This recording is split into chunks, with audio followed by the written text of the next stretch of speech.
down.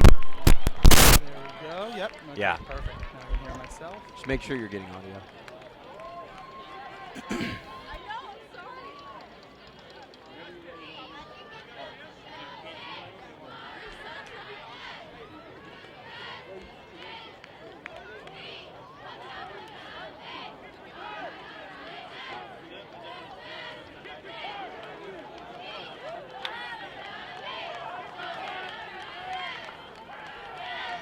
It seemed like just yesterday the high school football season kicked off in Ventura County, and what a ride it has been. From rivalry games like Santa Paula Fillmore, thriller between Camarillo and Ventura, and that incredible win, Grace Brethren over Westlake. Not every one of those teams has made it this far as tonight. The postseason is underway. The second season in high school football kicks off live. This is the VCS Preps game of the week as the Ventura Cougars take on the Moorpark Musketeers. Danny Page, Kent Brown with you. Boom, as the Cougars open their postseason campaign here at home against Moorpark. Kent, we've seen both these teams this year, 7-3 teams, really physical brand of football, and here they are in the opening round, two local teams. Yeah, it has a chance to be a hard-fought four-quarter game in which I feel like it's pretty evenly matched. We've gotten to see Ventura a couple more times over the last couple years than Moorpark, but it should be an exciting game. Cougars take the kick now up to the 25, stretching wide to the right is Brock Mortensen, and he's out of bounds at the 40-yard line. Kent, this is how we saw the season start for the Cougars with a Brock Mortensen kickoff return for a touchdown against Thousand Oaks, and here we have him in Week 11, a great return to get things kicked off. Yeah, he's playing both ways. He's still one of the key parts of this offense, and I think now that it's playoff time, you're going to have to rely on the 6-foot, 175-pound senior. He's the workhorse in the backfield, but there are more options all of a sudden emerging for this team. But when push comes to shove, if 21's having a big game, that generally means this Ventura team is having a big game.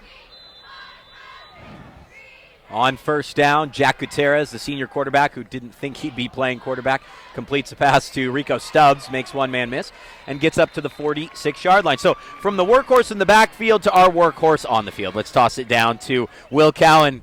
Will, what's up, my man? Good evening, gentlemen. It is playoff football here in the air. It is electric on the sideline. There's a couple 200 people lined up ready to get in Larrabee, and it's exciting. The games that they remember are played in November. Yeah, it's always interesting. The stadium is a little late to fill up with no JV game. Gutierrez flushed, gets away from one would-be tackler, runs out of bounds at the 48-yard line. You know, Will, one thing that Tim Garcia told me in a call last night was that Ventura, for all intents and purposes, was playing without a backup quarterback throughout the season. Kyle Girardi was hurt, the would-have-been starter. Now he's back as a backup, but Gutierrez was all they had. What would that have been like as a football coach?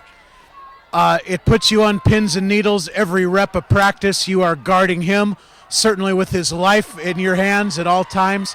But the Cougars with tremendous intensity, a little extra hitch in their giddy-up, coming off a tough loss last week to Dos Pueblos. Yeah, and then when you start to look at this team, as you said, Will, it's about being comfortable at the quarterback position, and Gutierrez has gotten much better. We know what he can do with his legs, but now he's a legitimate thrower. He's not afraid. If you happen to be in third and medium, third and long, you can rely on him to drop back and make accurate passes, which is key. And even there, he could have taken off, maybe picked up 3 or 4 with his feet. Instead, he's able to find the wide receiver for the bigger gain. Twice we've seen him moving to his left, accurate passing so far. Yeah, I mean, let's remember, we saw him in the first game of the season. He really didn't have to throw the ball much, but he's certainly evolved. This is actually the 4th time we've seen the Cougars in 12 games this season. It's always easier to throw the ball when you hand off to a guy like that.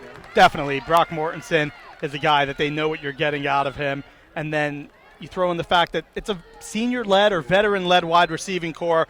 Gavin Blanks, Rico Stubbs, Chaz Hunter, Joey Thompson, these are all upperclassmen. Blanks is a little bit younger, but the rest of these guys are definitely reliable targets with some veteran experience. And a penalty flag will be thrown. False start.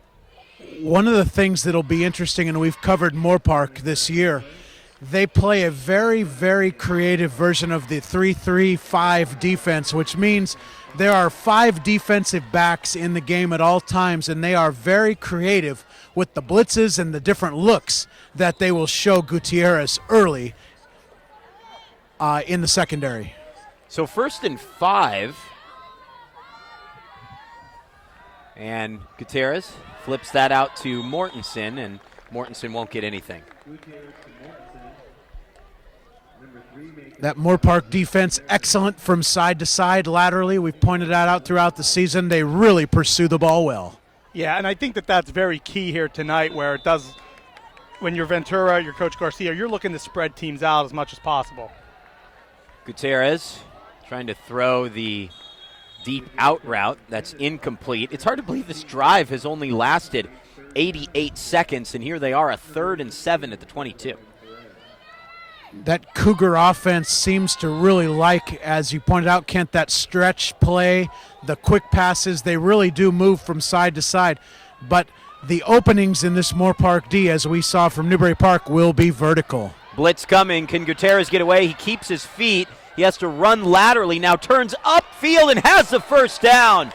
What an athletic play by Jack Gutierrez, and I believe that's a Ventura first down. No, they'll say he stepped out of bounds 2 yards before he hit the sticks. Yeah, he extended that ball forward, but must have had a foot on the sideline prior to that ball extension. Will set up 4th and short. But what an effort just to get away from the pressure. Was nearly sacked in the backfield, almost taken down at the line of scrimmage after separating, and yet still picked up a quality few yards. But now it's time to man up. Who wins that battle up front here on 4th and 2? Well, you'd like to think Mortensen will have his crack attacking this Musketeer D. No, it's an empty backfield. Gutierrez rolls right. He completes that to Stubbs. Stubbs breaks a pair of tackles, and he's down to the 6-yard line. So the first decisive play of the night goes the way of the Cougars. 12-yard gain by Rico Stubbs, and he just sat right in that zone and found an open spot. And the Musketeers did not find him. He's not the biggest guy in the world, but he was able to make it happen there, move the sticks for the second time tonight, and now it's 1st and goal for the home team, the Ventura Cougars. Gutierrez will move to the pistol. They'll motion Gooding, or I should say shift to the far side. Mortensen cuts that back and picks up about 2 yards, 2nd and goal on the way. Very important early for that Ventura offensive line to get their communication right. I'm sure everybody has noticed the number of blitzes from the white Moorpark defense. They bring a tremendous amount of pressure. May have a there we go. Injured Cougar down on the field. That's Ian McKenzie, who has spent time at kicker, safety. And, wow, just as soon as Ventura starts to get healthy, they are having injury issues again. Ian McKenzie, a senior on this football team and a really, really important contributor. Yes, he is. He is, as you mentioned, Danny, on almost every aspect of the kicking game. Will play on both sides of the ball at times. And the Cougars have been battling the injury bug all year. Yeah, he was trying to get off the field. Just looks like maybe he couldn't put any more pressure on maybe an ankle or foot. It's hard to say right at this moment, but definitely unfortunate. And now both these teams need to regroup. If you're the Musketeers defense, you have to find a way to hold Ventura to a field goal or a turnover or stay out of the end zone. And if you're Ventura right now, Gutierrez has had a nice opening drive. You like your chances with Mortensen and company, but you're also worried about your teammate there down on the field this early in the game. It'll be 2nd and goal from the 5. You know, interestingly enough, you talked about this injury bug. I mean, Ventura lost 3 crucial players in the scrimmage. Their starting quarterback, a starting offensive lineman, and then a key member of the secondary in Cruz Conboy. So Gutierrez has filled in, and now that they have Kyle Girardi back as the backup quarterback, we're actually going to see Gutierrez at the safety position. He was supposed to, shift in and out occasionally, but now that McKenzie is down on the field, I wonder if Gutierrez is going to have to play both ways full time. It's possible. I think in the playoffs you definitely take a bit more risk in terms of playing guys both ways, extending. Maybe you only give your running back 10, 20 carries in the regular season. Well, now in the playoffs you want to give him as many carries as he's able to hold. And so I feel like no matter what you have, playoffs add another element to all of this, which is it's do or die, and sometimes you do have to take that risk playing both sides and maybe overextending a player, but it's also hard to say because we don't know what types of reps these guys have in practice and what the coaches feel most comfortable with. It is definitely a do-or-die mentality in the postseason. Most coaches will be more apt, as you said, to play the starters as much as necessary, especially on critical third downs and in the red zone. Speaking of do or die, we saw Pacifica last Friday night in what was meant to be a thriller against Oxnard, and ultimately Pacifica with something of a blowout win. They lead 7-0 over Linfield, a 36-yard touchdown. Pacifica, the number 1 seed, Will Cowan. The Tritons' dominant performance last week, capping off an outright Pacific View League championship. And it seems like that momentum that they are carrying into the playoffs now with the new structure, gaining a number 1 seed, which is, I'm certain, a first in the history of that program, certainly since 2002 at the varsity level.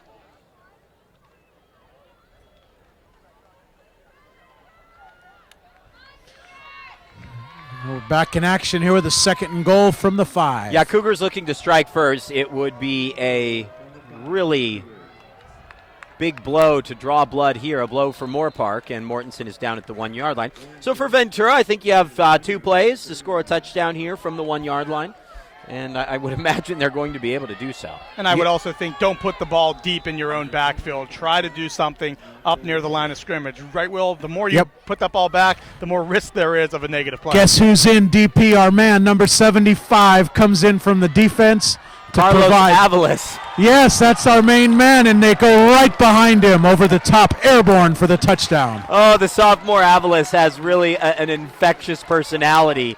And he was the lead blocker there. Mortensen goes over the top, and Ventura leads 6-0. Great opening possession by Ventura. Early on was able to get great field position after the kick return. And then big play on 3rd down, another crucial 4th and 2. And all of a sudden, like Will said, you get behind Avalos, and that's a big body to run behind. A great opening possession for Gutierrez and company.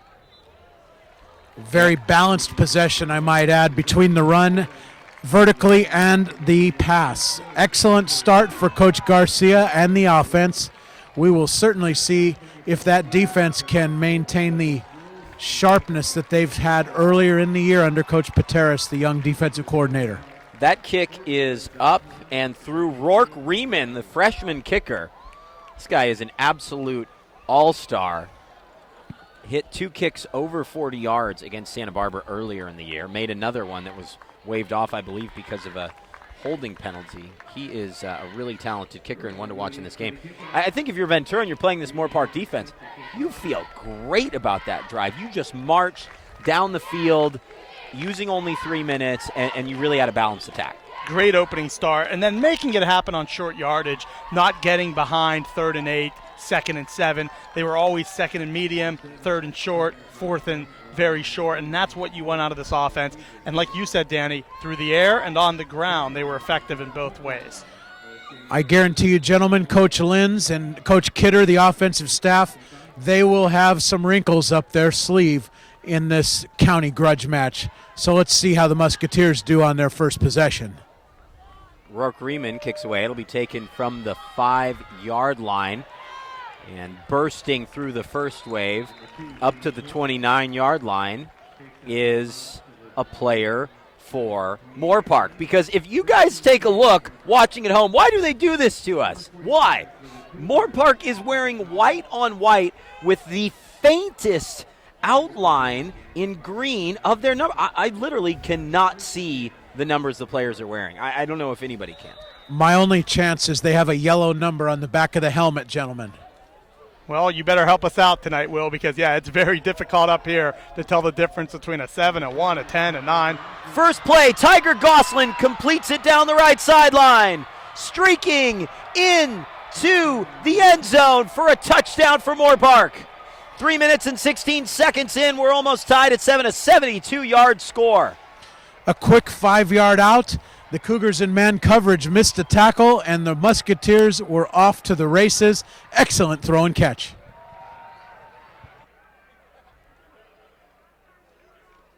What a play to answer Ventura's touchdown. Tiger Gosselin connecting for a 72-yard score, and it is 7-6. What a way to start this postseason. And as Will said, just a quick play you're hoping to pick up, in theory, 5, 6, maybe 7 yards, set up a second and short. You make one guy miss, all of a sudden that sideline is wide open, and none of the Ventura defenders were able to catch the wide receiver. And just as we said, Ventura has to feel good about its offense. Well, now Moorpark has to feel pretty good about it. It's only one play, so we don't necessarily know how you're going to adjust to that. But nonetheless, that's a heck of an answer after giving up the opening touchdown. And sorry, Will, go ahead, please. No, we know that Moorpark is used to getting in some high-scoring affairs through the passing game, obviously playing over the hill with the schedule they have. They are not afraid to open it up and move quickly offensively. You wonder if that's a situation where maybe Ian McKenzie would have been there in coverage. He's still being attended to on the sideline. A more experienced safety able to provide help over the top. Good point, Danny. We'll keep an eye on that Cougar secondary to see how they recover from that situation. Excellent point. We all get lucky sometimes. Kicking away for Moorpark is Jonathan Meza, the senior. Every now and again the breeze shifts in Larrabee, and right now it's got the snack bar breeze blowing over. It's always a good whiff during the first quarter. You could say that again. This kick goes over Mortenson's head, and Ventura will take over from the 25-yard line. Yeah, this is definitely one of my more favorite snack bars to stop at before a game, the great tri-tip sandwich and everything they have here at Larrabee Stadium. It's always a good time. I usually come here on an empty stomach, and I fill it up pretty quickly. Yeah, that's what I hear. I thought you bought stock in the place from what they told me. Yeah, I mean, you went, an appetizer, the main course in tri-tip, and then some nachos for dessert. He had a 3-course meal, Yeah, Danny. exactly. Call it like it is. I certainly did. Exactly. Brilliant. Cougars will start with 3 wide. Gooding goes in motion. Fake, and now Ventura's going to throw downfield to Rico Stubbs, and it just goes in and out of the hands. There is a penalty flag down, and that was actually, on the opposite side of the field for the Cougars. It was Chaz Hunter, the junior wide receiver, and he just couldn't haul it down. Couldn't have thrown that much better than that. That was right on the money. No, and Hunter actually didn't even realize that there was a flag thrown late on that play. We'll have to see what the officials come up with. You would think pass interference in one way. That it was, but obviously this is high school, and it's only a 15-yard penalty. Correct. So they're up to the 35. They'll take it, but it could have easily been 6 points. I like Coach Garcia taking the vertical shots early in downs and putting pressure on that blitzing Moorpark D. This is just shaping up to be a really interesting game tonight. Quick throw to Mortensen, has one blocker out in front of him and gets up to the 40-yard line. On a play like that, when you throw that type of screen pass and you already have your wide receivers blocking downfield, does the ball have to go backward, or what is the rule as it relates to setting a play like that? It's got to be behind the line of scrimmage. So the pass can go forward as long as it's behind the line of scrimmage. Correct. The backwards pass only comes into play when you're going to throw it a second time. Thanks for that clarification. Penalty flag down, and it'll be a false start against the Cougars.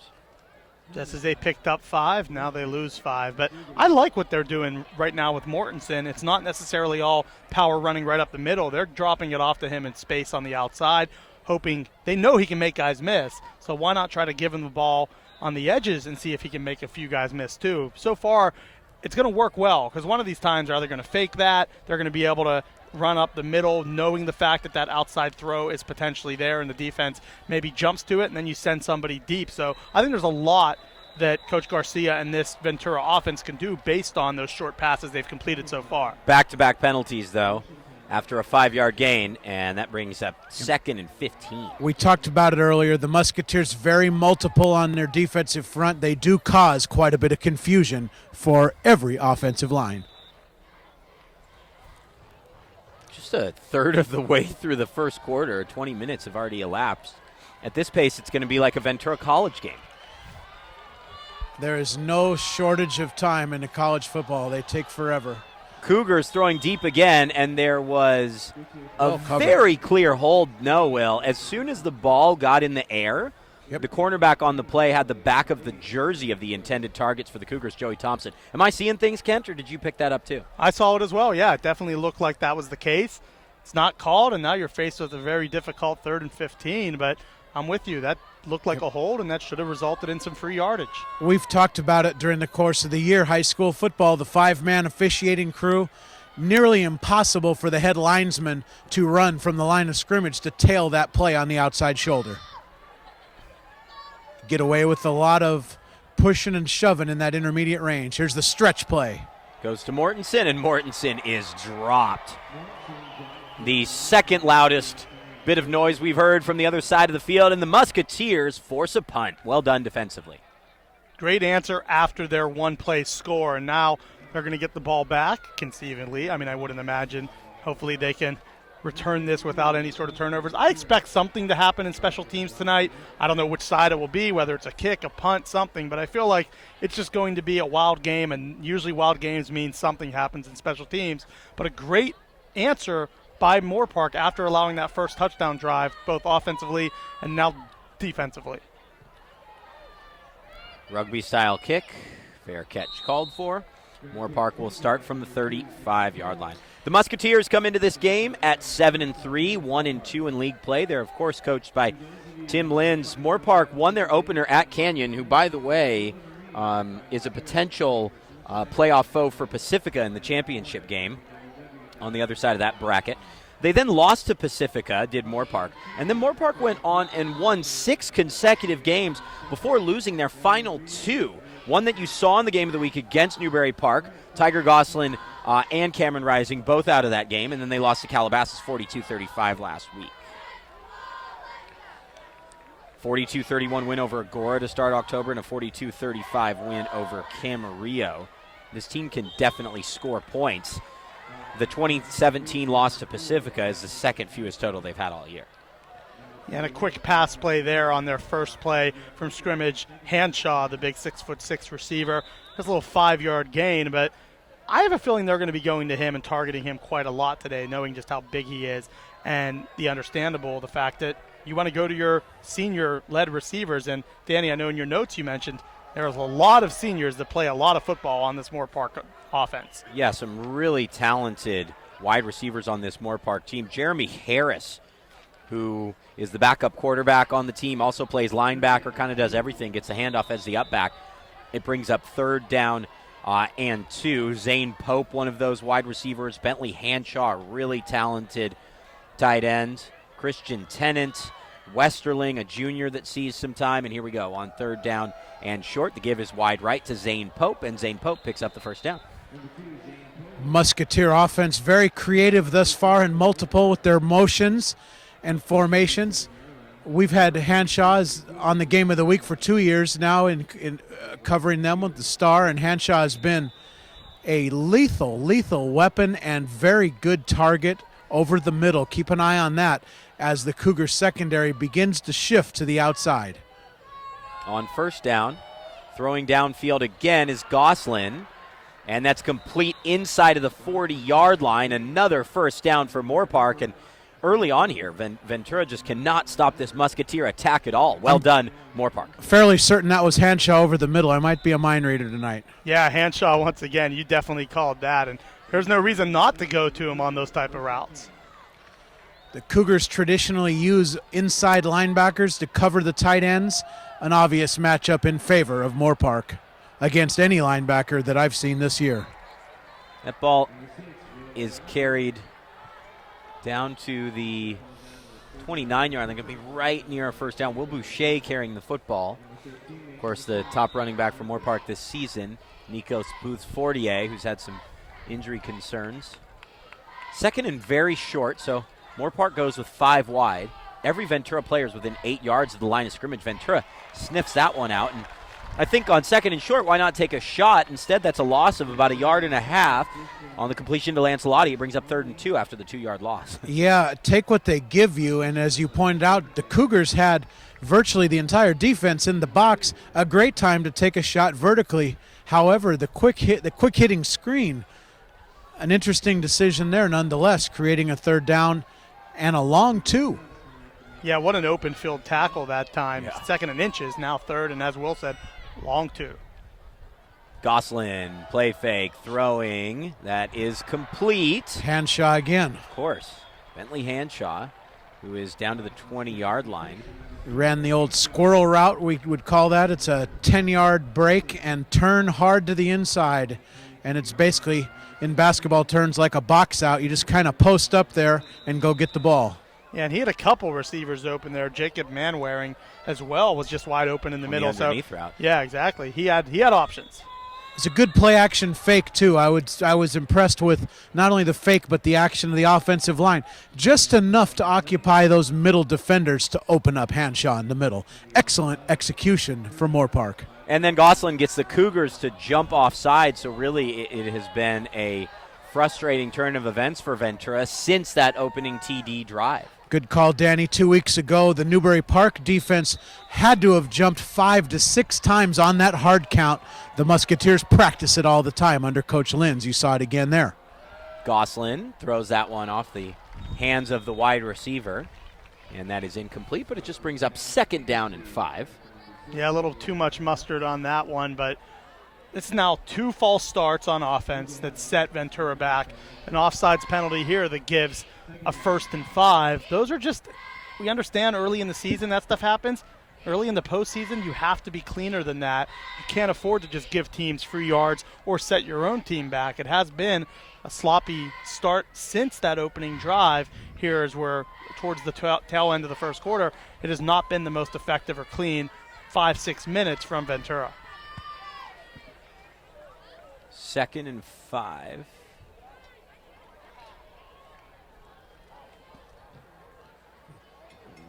And Goslin, as I said, will go from under center. Sorry, Will, go for it. Nope, the Moorpark offensive line's done a nice job thus far in their blocking. There's a great stretch play there. Yeah, it's Harris again. And Harris will go for just about no gain. So after the encroachment penalty on 1st down, Moorpark had a 1st and 5. They've picked up basically no yardage since, and it's now 3rd and 5. Yeah, I like what Ventura's done defensively in terms of any time that Moorpark has attempted to stretch it besides just that one run that they picked up 9 yards. They've done a good job of getting off blocks and making open field tackles. We'll see if Moorpark continues to try to do that as opposed to running up between the tackles. Cougars showing some man-to-man coverage here, it appears. Able to blitz. Yeah, they do blitz up the middle. It's picked up, but not the second time around. And a huge sack from Ventura. Moorpark loses 11 on that. 4th and 16, and it looks like they'll attempt a long field goal. One of the things there for Goslin to learn, when he sees the secondary creeping up, that usually tips off the blitz, and sure enough, the Cougars came with the 6-man pressure.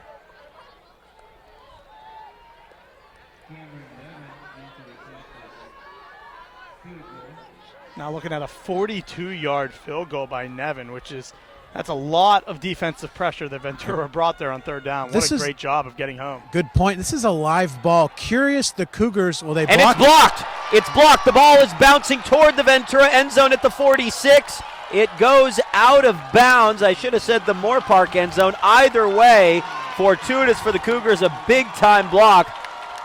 Will, they didn't need to have a return man waiting. They just decided to block it, and now they take over at the 46. No, but to that point, there should always be somebody back there in the event that block kick ricochets. It is a live ball and returnable.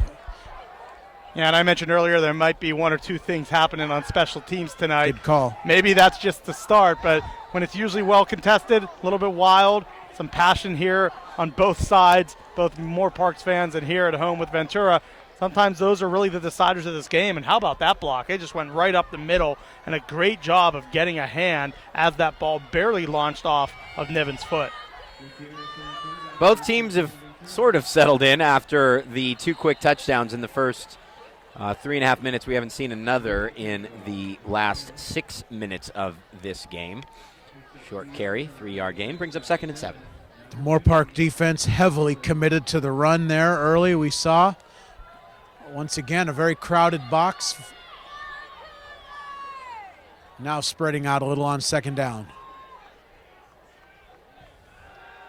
Gutierrez, flush. Looked like there could have been a block in the back. He just decides to run. No penalty flag down, Kent. But, again, you saw the same thing I did. Yeah, in the backfield. Definitely could have been called. So now maybe on both ends it's evened out so far. Maybe this is one of those games that the referees will allow them to play. I guess we'll have to see how that goes.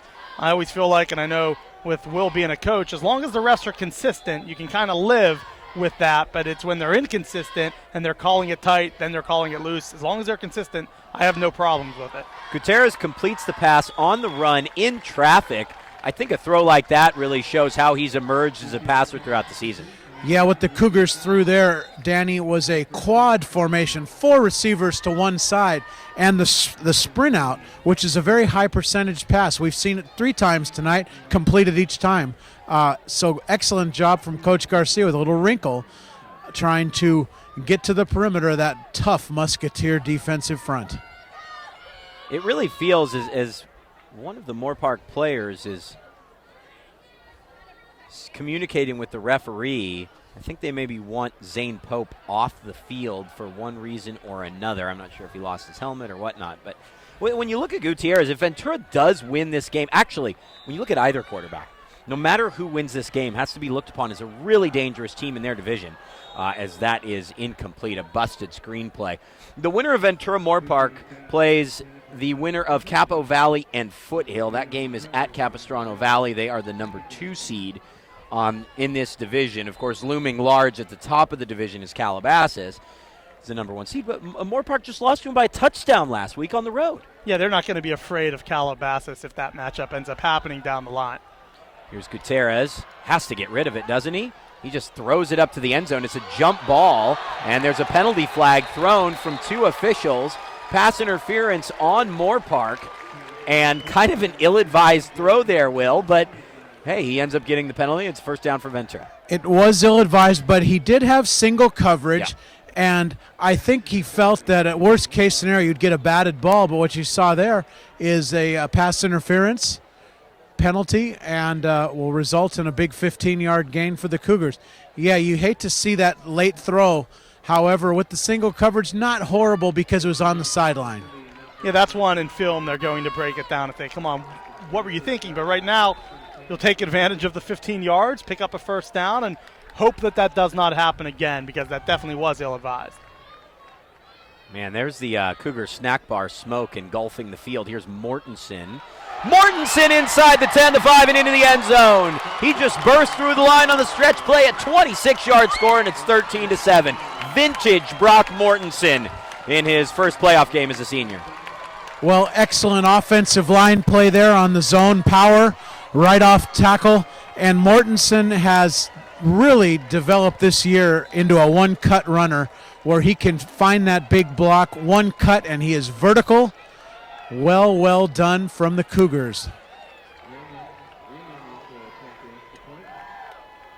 And, of course, I meant his first playoff game this season with the potential that the Cougars will advance on to another. He has, of course, played for Ventura in the postseason in the past. As we look away to our left, the Ventura Fire Department is pretty excited as you see the old red and white.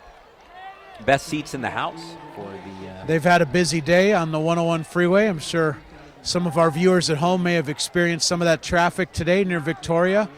Fire department had been working feverishly to clear up a unfortunate accident. Mm-hmm.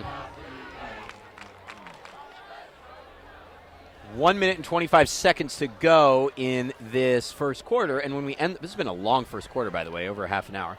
When we end the quarter, you know what's coming. We're going to have scores. And how about the change of fortune? You had Moorpark 7-7, potentially trying to get another score in the red zone. First and 5, Yeah, they're in the red zone. All of a sudden, a sack brings them out of the red zone, blocked field goal, and then several plays later, Ventura goes down and scores. Just as things were starting to look one way, one big error, which is a sack, another big error, blocked field goal, and things have turned very quickly in Ventura's favor. That sudden change, such a big deal in high school football. We'll see now if the Musketeers can regroup and get on a drive, or that Cougar D could tighten up now with more confidence. And this kick will be taken at the 3-yard line. Return slow to develop. Bursting through for Moorpark is I believe that's Zane Pope, and he gets up to the 50-yard line. Great field position for the Musketeers. How about the job by Riemann, the kicker, for stopping Pope and limiting what could have been a 97-yard return. And it's interesting, he kind of slows up and watches the field, and then one cuts straight ahead, and he nearly burst all the way for a touchdown. But a great job by the kicker, Riemann, to get a hand in there to just stop him momentarily until one of his other blockers came up and made the play. So nearly 14-14, which would have been the second straight time they answered quickly after a Ventura score. Yard gain on that run. Bring up 2nd and 9. Unfortunately, our clock is out tonight, and that's one thing that I have forgotten to update you guys on, and we will constantly now. 56 seconds to go in this opening quarter of play. Yeah, if you haven't seen the clock, you probably think, what, is this the second quarter, the third quarter? It's been a long period.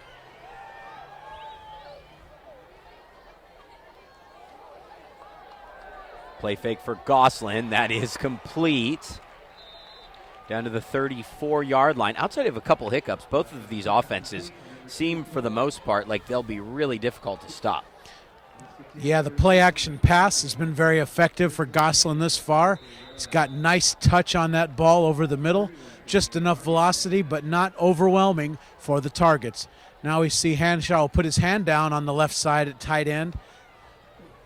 Let's see what happens here. What could be the final play of the first period. It is a give to Jeremy Harris. And Harris follows his blockers and picks up a first down. I like what I've seen out of Harris so far as a runner. He's been pretty good, and most of their runs have been to the outside. That's one of the first times that it's kind of been up through those tackles, and I think we'll see more of that as this game goes on, but so far it's been more edge rushing that time, a bit more power. Moorpark will go to the line of scrimmage. 5 seconds remaining in this opening quarter. Will they run one more play? No, they will not. That brings to a close the opening quarter of play. The Ventura Cougars lead the Moorpark Musketeers 14-7 in the opening round game of the CIF Southern Section Division 5 playoffs. 14-7, guys. That was a fun first quarter. I liked it. I feel like we all thought this would be a competitive, close game throughout, and it's shaping up to very well be that. You have to like the 2 touchdown drives Ventura has, but you also have to like the answer that Moorpark set as soon as they were down 7-0. It's shaping up to be a very fun game. Yeah, just with these two football teams, I would have thought the first quarter score would be more 3-3, some 7-3 max. But either way, it's 14-7, and Moorpark is closing in on tying this football game. Potentially, they will have a first down upcoming. Let's check in on the other scores, thanks to VCS Prep's Twitter account. That is at VCS Preps. 30.7 thousand followers on Twitter. I hope that you are one of them. Rio Mesa leads 6-0 in the second quarter. They missed the PAT, 18-yard touchdown pass from Austin Maciel to Dylan Rush. Newberry Park trails Edison 14-7 after one.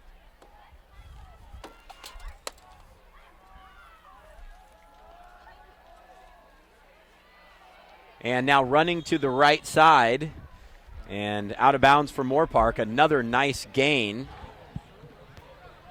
About 15 yards.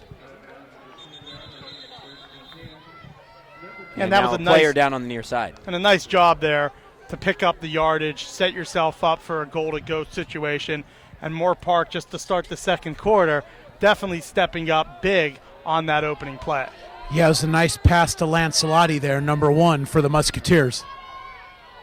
There's a Moorpark player down on your side of the field, Will, right in the corner, and both teams head to the sideline. Yep, I believe it is Lancelotti, number 1.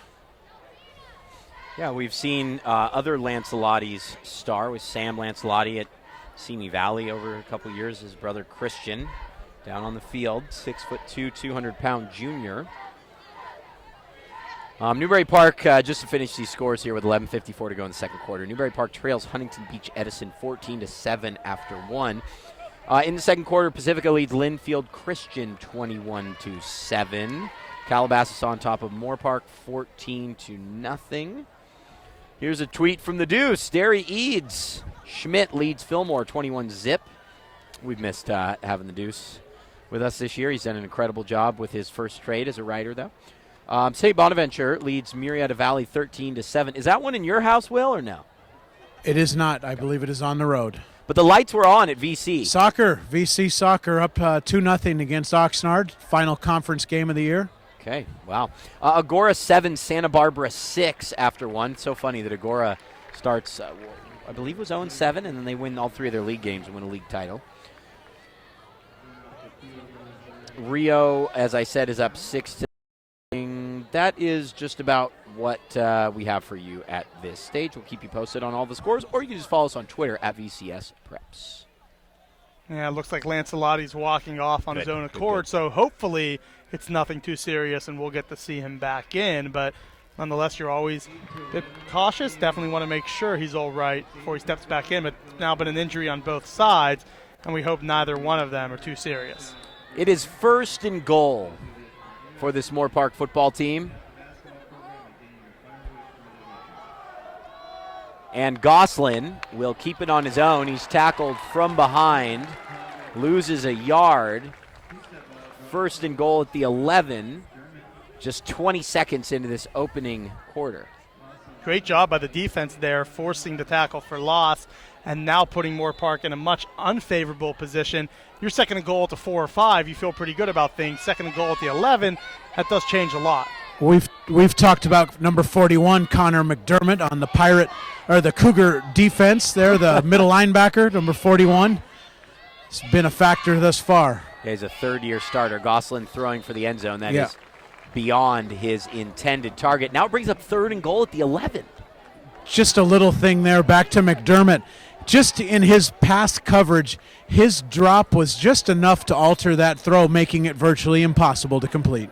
Yeah, now you have to think Hanshaw, the big tight end, the big target, certainly could be somebody who you throw a ball up to in the back of the end zone, maybe something near the sideline where only he can make the catch with his size.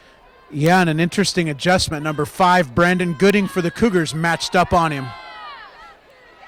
Goslin running left. Now he'll throw back across his body, but it's too high for the intended target. Actually, the ball is caught, but out of bounds. What a grab that was. Wow. On the far side of the field. Again, I can't make out the number. Was that Zane Pope? I am picking it up right now. That is number 2. It's tough. It's tough. I mean, you're on the field. I'm right in front of him, and I can't see it because he hasn't turned.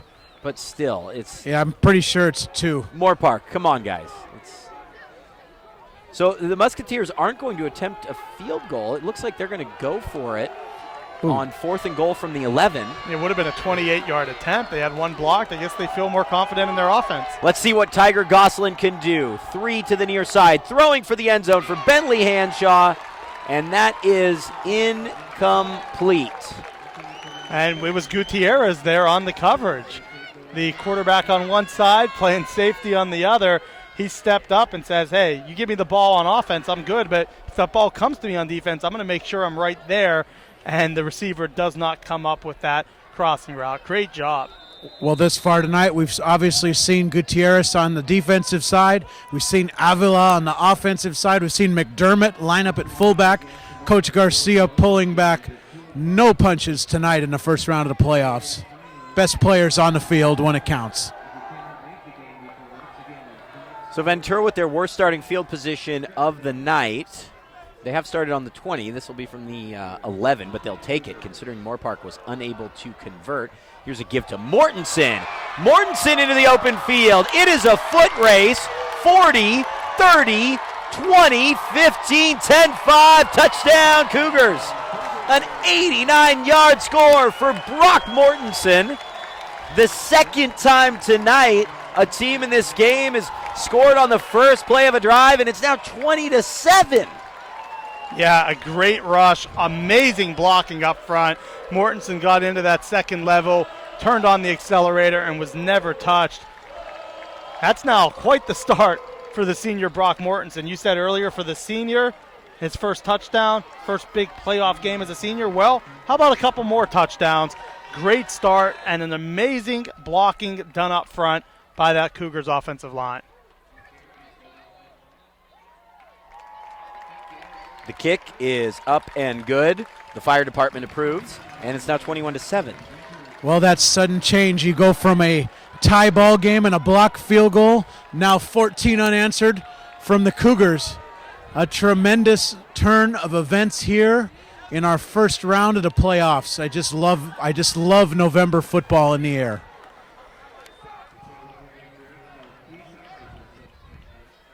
Now the pressure on Moorpark. There's no doubt about it. You're Gosselin. You're this offense. You've moved the ball pretty well a few times, but yet you only have 7 points to show for it. And that was the quick drive. It wasn't a sustained drive.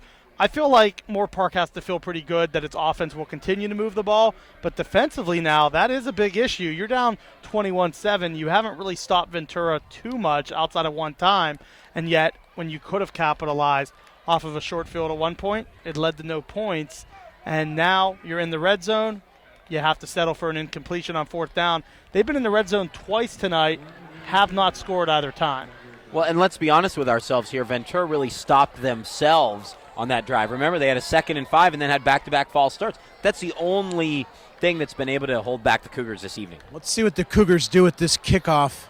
Maybe change up their coverage a little. Yes, they do. Great. That's a coach right there. This kick will be taken at the 22-yard line. And some space for a return here for Moorpark. Could the Musketeers draw even? Just a kickoff later, and tackle is ultimately made at the 23-yard line. What a return from Moorpark, though. And, of course, they wouldn't be able to draw even, but at least peg one back. And Moorpark has excellent field position. And they'll start from the 22. That didn't work out well. The Cougar kickoff team has been suspect tonight in coverage. They were late getting downfield on 2 long and deep kicks. They go to the pooch and inexplicably allow the ball to swing fields across 2 hash marks. And remember, that was an up man who returned that. That was not your normal return man in Jeremy Harris. They went with, or in Zane Pope, that was an up man who caught it at the 25-yard line and nearly broke it all the way. And the Cougar Ventura's defense not lined up correctly, having to burn a timeout with 10:35 to play in the half. Yeah, I believe it was Derek Rodriguez, who's a linebacker and a quarterback, that just returned that football like 50-plus yards. Yeah, you don't want to let that happen. He had good vision, though. If you watch that, he let the blocks form, took off, and then wasn't touched until he was well into Cougars territory. So even though that's not something you want a linebacker, an up man to do, it was great vision by him to let those blocks form. A lot of times an up man catches it, and he's almost like looking to go down immediately, or he's trying to just say, okay, how take can a I fair get catch? Yeah, how can I get it's not necessary? Yeah, how can I get 5 yards? But instead, he waited, he was patient, and then he took off. Maybe he was a running back when he was a kid, kind of grew up, outgrew that running back position, but still has that vision to say, if you form some blocks, I can get a few yards. Either way, Moorpark will take it. They are right back in business. 1st and 10 at the 22, albeit now 2 scores down instead of just 1. That's problematic. And another penalty flag. This will be for a false start. And there's nothing like a really fine momentum-building kick return, and then you jump off the line. Frustrating. Yeah, lots of times here on both sides now we've had pre-snap penalties, which at this point in the year, Will mentioned November football, it's a great feeling, but when you keep making mistakes like this on both sides, it has to be frustrating. You're not going to be playing in December, let's put it that way, if you continue to make errors like that. The first round of the playoff jitters need to be shaken out quickly for both offenses. 10:34. Yeah, 10:34 left in the second quarter still. Here is a carry from Jeremy Harris, and no gain. We have been playing this game for 48 minutes, and we still have 10:23 to go in the second quarter. Well, the penalties and, a few incompletions here and there on 3rd and 4th down do tend to stop the clock quite a bit. The Cougar defense is loading the box against Harris and company, giving no credibility to the pass whatsoever. And now a 2nd long, they will drop off into a more traditional zone defense. And also, the scoring drives have been lightning-fast drives. So there have been a lot of kickoffs and now a screenplay that could have developed a lot more poorly for Moorpark. The ball was nearly knocked away behind the line of scrimmage by number 23, Diego Pierce. They pick up a couple yards. It's still 3rd and long. Yep. McDermott and that Cougar front have been stout against the inside run. They sniff out the screen. Very hard thing to do. Usually on 2nd and long, you pin your ears back and rush the quarterback.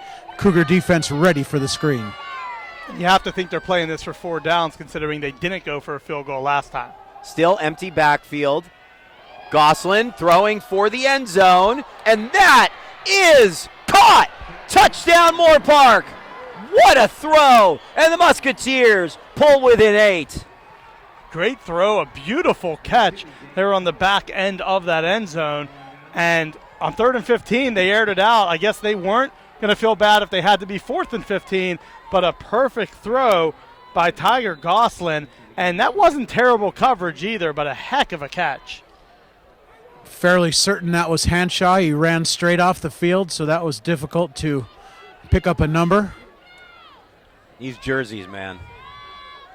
Yeah, what would possess anyone to have a white number and a white... Oh, the ball's loose. And now Moorpark will throw after the ball is loose. The kicker actually completed... no, they'll say the pass was incomplete. Now it's 21-13. Problems for Moorpark in the kicking game again. Still, they pull one back and they're only down 8 points. Down 8, but that point could cost them later. They've already had a field goal blocked. They now have a bad hold, maybe kind of a poor snap. Either way, and that's now a field goal you missed, an extra point you missed. Those are some costly points in a game in which both teams are moving the ball and scoring pretty well. That could become very costly later in this game. Be interesting to see if the Cougars make any adjustments the next time they have to kick the ball off. Maybe a few of the starters will be out there. You can see quite a few starters on the kickoff return team right now for Coach Garcia, including Gutierrez. Yeah, the quarterback may return the kickoff here. Well, maybe that's so he could throw it over to Mortensen. You never know. Yeah, right. I wouldn't put it past them. That would kind of make sense to me.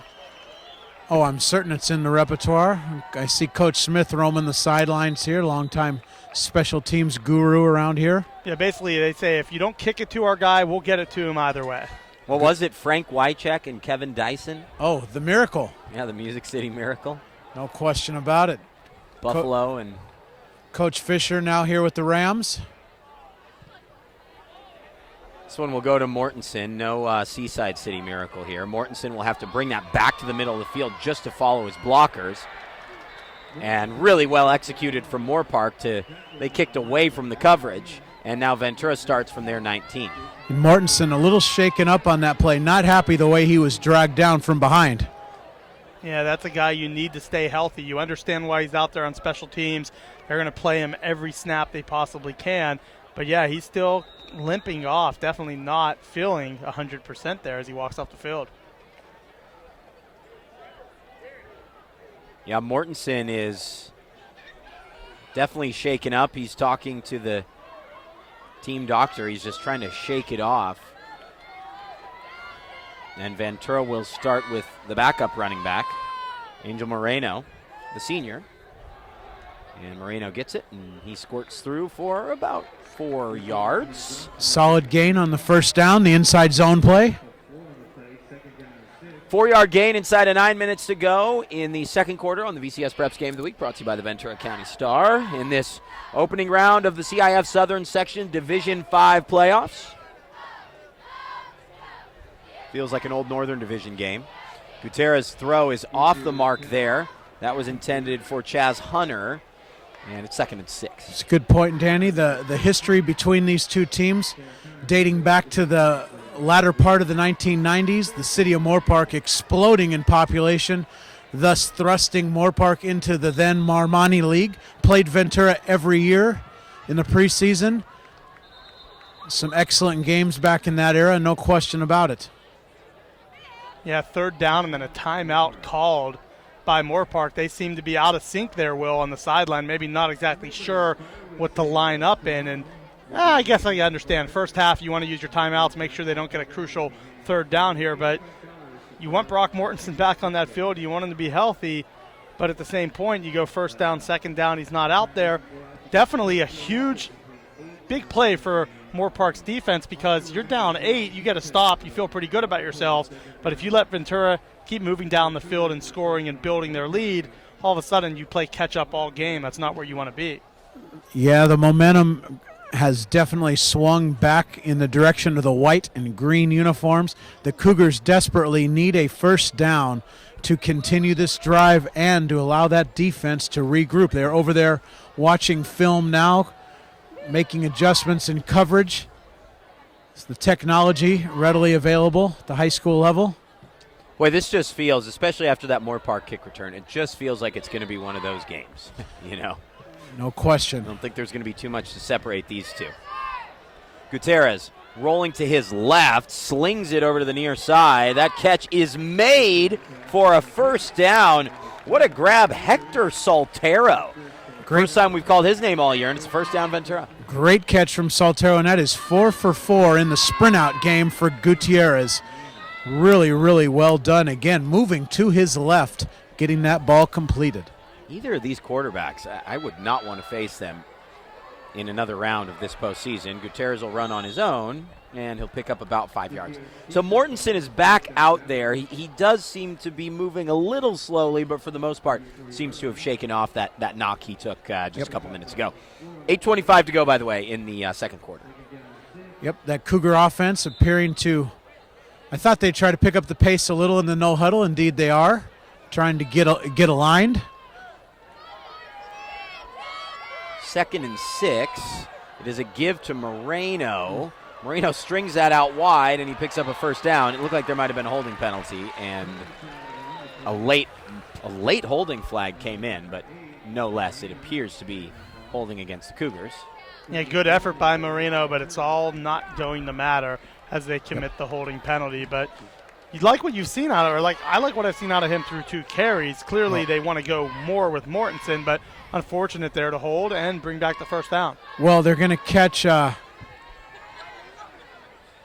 going to catch number 13, Chaz Hunter, with his hand in the cookie jar on that hold. But you'd like to see Moreno cut the ball inside of that block the next time he has that opportunity. Yeah, kind of leaves his blocker hanging on the outside, doesn't he? Especially his wide receiver in Hunter. Yeah, he did. Hunter had the block set up to the inside. Here's a nice screen, though. Inside screen. It'll pick up Ventura about 5, brings up a manageable third down. I believe that was Joey Thompson with the catch. That it was. 3rd down and 8 on the way for Ventura. Yep, we've seen that inside screen from the Cougars several times this year. Very effective against Camarillo and Thousand Oaks, as I recall. 3rd and 8.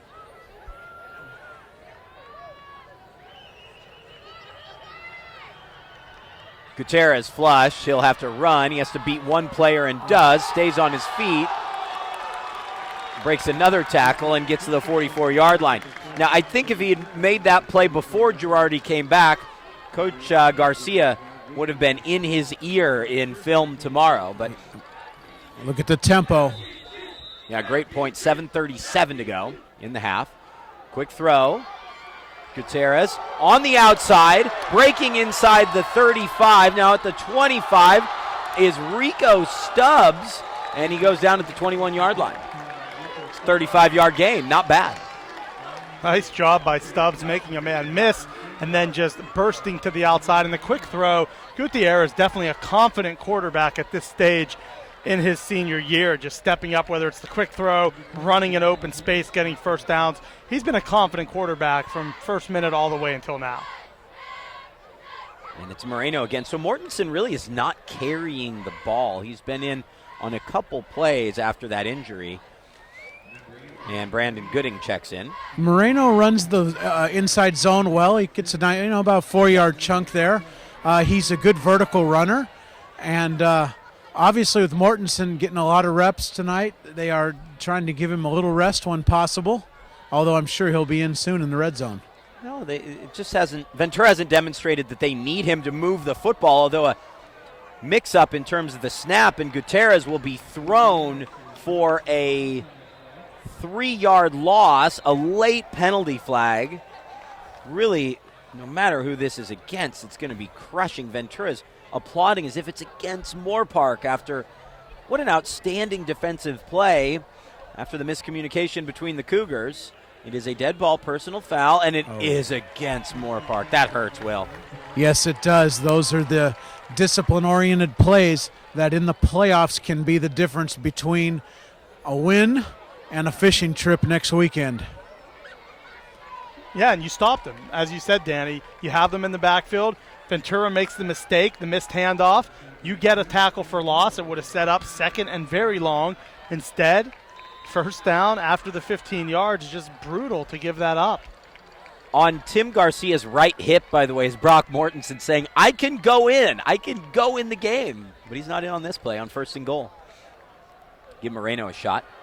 No, actually, Gutierrez will keep it. Slips by 1, and he'll be sacked. That's a 4-yard loss. And another late hit, unsportsmanlike penalty coming against Moorpark here. Devastating, really. He made a couple really nice plays. Now, that's exactly what it is. Well, he threw him down. There's no question about it. I just wonder if it's not a double. There's a little exchange between the two. It is a dead ball, personal foul. It is against Moorpark. And now the referee is coming over to talk to Coach Linz. Well, you have to wonder if it could be the same player and there's an ejection or something. Well, it doesn't appear to be because no one's coming off the field. But I'm sure Coach Lynn's wanting an explanation, but that one was easy to call. They were looking for McDermott sneaking out into the flat on that play. Well covered for Moorpark. Yeah, that's back-to-back plays now. It's not an automatic first down, though, I don't think. Yeah, this one won't be just because they're only pretty much half the distance, so it won't quite give him first down, but it does move him a bit closer. Yeah, not a dead ball, they're saying. Mark it off at the 7. 2nd and goal from the 7. Mortensen gets his wish, by the way. He's back in the game. Cougars will quickly huddle up. They had a substitution, a pretty large-scale substitution come in. I wanted to check and make sure there's the right number of players on the field. There is. They orchestrated that substitution properly. 2nd and goal from the 7, 6:07 to go in the second quarter of play.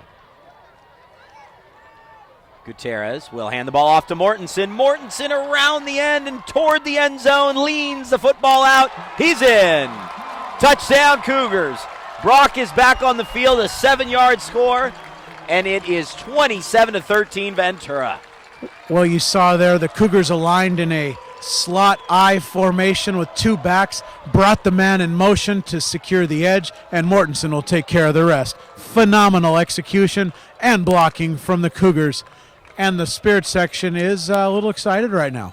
Yeah, that was one of those ones when they just lined up with that formation. You almost felt like, can Moorpark be able to stop Mortensen as he goes to the wide side of the field? That man in motion definitely helped seal that block, and Mortensen used that power, lowers his shoulder, and finished that run. Great start to this game, and really from all season, all career, Brock Mortensen continues to find a nose for the goal line. Rourke Riemann on to attempt an important PAT.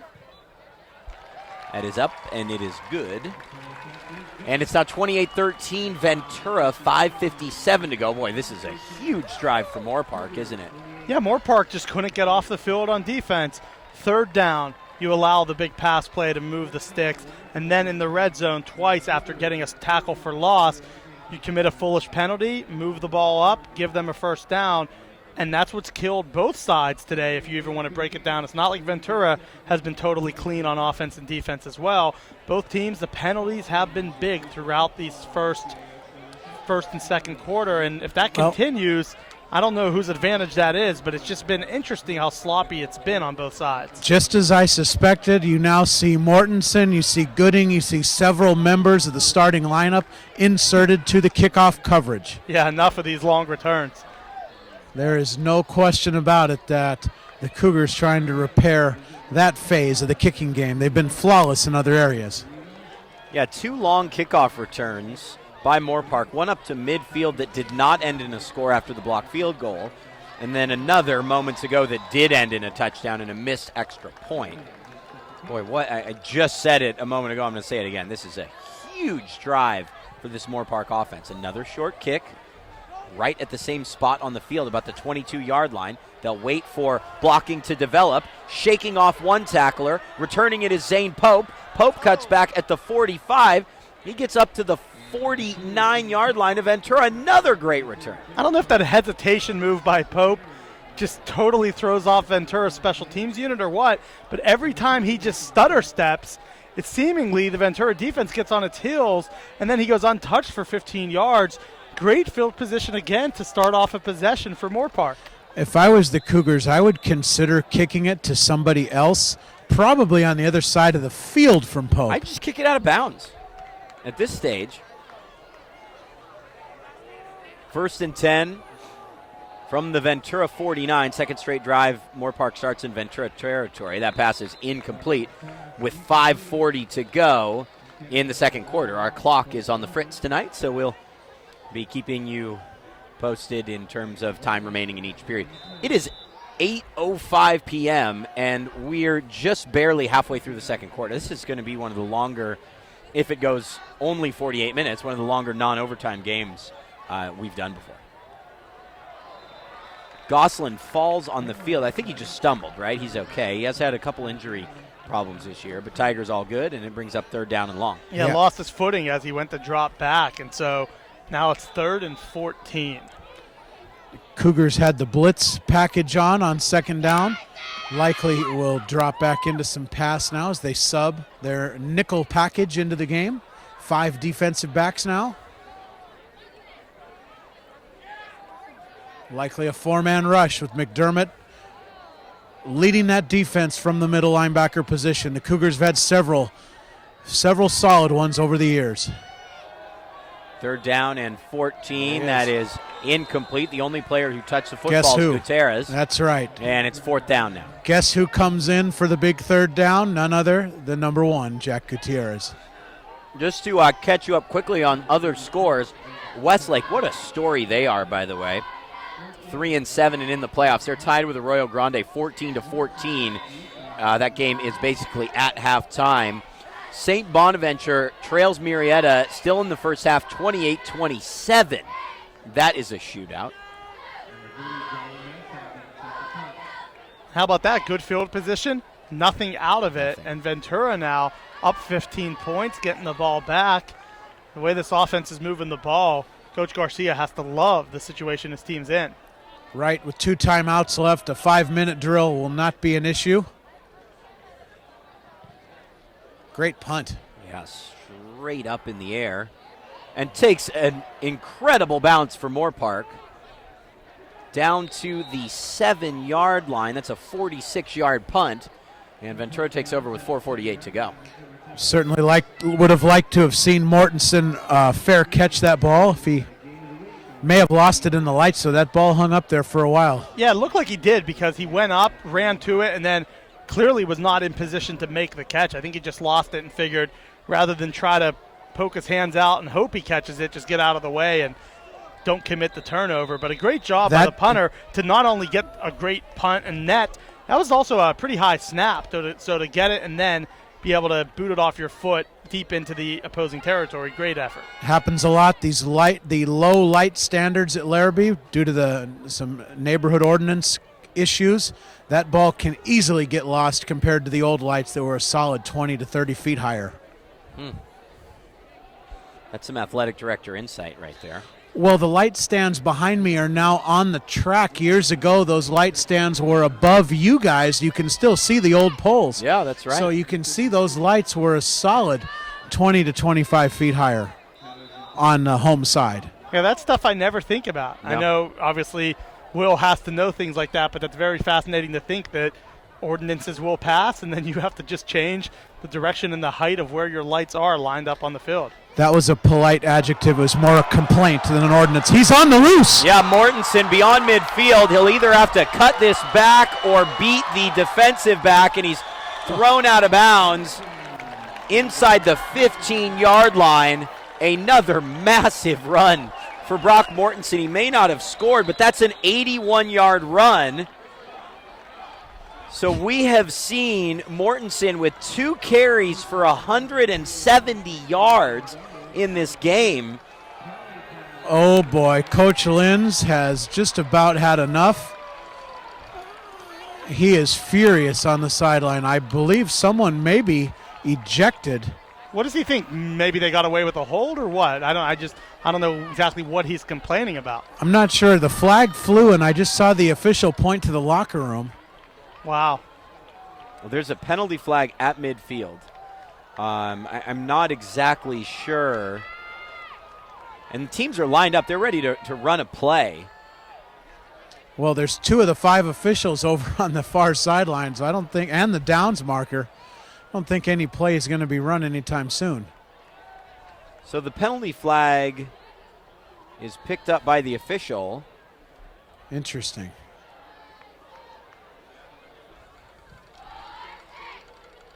And we're waiting to see what unfolds here. It is an unsportsmanlike conduct. I think that's the sideline warning, is it not? Yeah. It's unsportsmanlike, but I think that's the sideline. Yeah, it appears like it came from that sideline. So definitely either on the coaches or some player out there on the bench. Either way, it moves Ventura a little bit closer. That is 45 yards of of basically unsportsmanlike penalties, almost in a 3-minute period of time. Cougars back to that I formation in the motion. See if they have a counter. They do. They'll throw to the end zone. Gutierrez connects. Touchdown Cougars. And after the long runs and the personal foul penalties, this game is actually getting away from Moorpark. 34-13. Still 4:02 to go in the second quarter. Great throw, and at that time just a quick slant, and there was really nothing that the defense could do. That ball was put right on the money, and Gutierrez continues his strong performance. That time, perfectly thrown and a great catch by Ventura. Well, what we had on the long run was the motion and the obviously Mortensen stretch play off tackle to the left. On the previous touchdown and the long run right before us, they show the same set and basically throw the backside slant where there was nobody home. The cat and mouse game right now for Coach Garcia has been on point offensively. The offense has just been a thing of beauty so far in this game. Danny, you mentioned really the only possession they did not score a touchdown. They hurt themselves with 2 penalties back to back.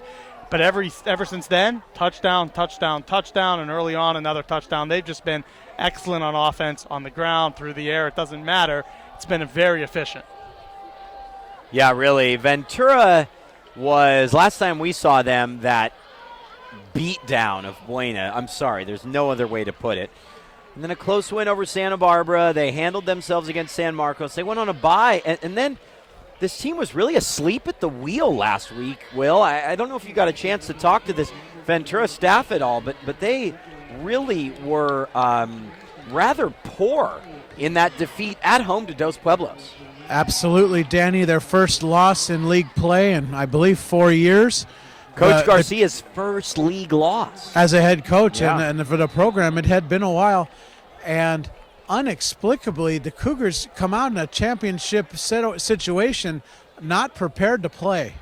You know, I just assumed that game was away, and now here's a deep kick from Riemann. It will be taken by Pope at the 2-yard line. Here he goes again. Just that stutter step and tons of room. Now he's forced to cut back and is tackled at the 27-yard line. And a sigh of relief in Larrabee Stadium. The Musketeers start in their own territory. There's a collective gasp every time they kick the ball off now. Well, going back to that point, you know, Will, when I saw the score and saw Ventura was trailing, I just assumed, oh, it's that game. It's at DP every year. It's a long drive every other year. Ventura always struggles in that Dos Pueblos away game. I don't care how good or bad DP is. The game was here. That blew my mind. Inexplicable. Sometimes, if all the coaches had the answers, they'd be paid a lot more money than they are. There'd be fewer coaches getting fired in the NFL every year if we could answer that question. Here is Nikos Booths-Fortier, who has checked into the game now. And this is really a must-score situation for Moorpark, one would say. The Musketeers will receive the football, though. Yeah, I would say so. If they don't put up a touchdown here, they're in some real trouble because they're not showing any signs of stopping Ventura. Gosselin, quick throw, complete for a first down. This game has a lot of big plays in it and plenty more to come. The Moorpark sideline wondering where their 15-yard penalty against the Cougars might be hiding. Yeah, I saw that shove after the completion. I thought for sure a retaliation penalty was coming, and instead no call, and these Musketeer fans are letting the officials hear it. Yes, they are. I see their point, too. It's a little bit there. Look out for the pressure package coming here. Just over 3 minutes to go. First down and 10. Oh, Gosselin McDermott with a give. Talk about what McDermott did there. Gutierrez in on the play as well. He started his break a solid second and a half before the ball was snapped. He obviously has been studying film, knew where it was going, and he was in the backfield before the offensive line came out of their stance. Yeah, he fits the run pretty well, huh? He's a great player. I love watching McDermott. Watch how Tiger Gosselin is moving, okay? Second down and 10 here. He really doesn't seem to, I don't know, correct me if I'm wrong. Let's take a look at the quarterback. No, a decent drop there. Gosselin throws over the middle. That is incomplete. Going up high for that football is Pope, and it's 3rd and 10. Yeah, guess who? Jack Gutierrez from the safety spot right on the play to break it up. I mean, the Ventura's basically saying we're willing to risk our quarterback now that we have a backup because he's so good at the safety position. Yeah, it makes sense. And if you see him out there, he's a playmaker, whether it's just defending passes, coming up and run support, being just a factor in that defensive backfield. He's really good. On 3rd down, that pass is incomplete. Just popped up off the ground into Zane Pope's hand. Pope was open, and now Tiger Gosselin is down on the ground and is in a lot of pain. Takes his helmet off. He is writhing on the 32-yard line. The quarterback for this Moorpark team, the transfers from Chaminade, he has been really a pleasure to watch this season. And yeah, I didn't necessarily see the hit. I looked at where the ball was going to Zane Pope, who could not make the reception. I don't know if maybe it was just a very difficult, he maybe landed awkwardly, helmet on the ground, if it was just a clean hit in which it was a hard hit. I did not get to see the contact there, and unfortunately, you're right, Danny, he does seem to be in a lot of pain. Hopefully Tiger is up and all right before too long. Moorpark getting set to punt with 2:22 to go in this opening half. This has been the longest first half I ever remember doing. It is 8:16.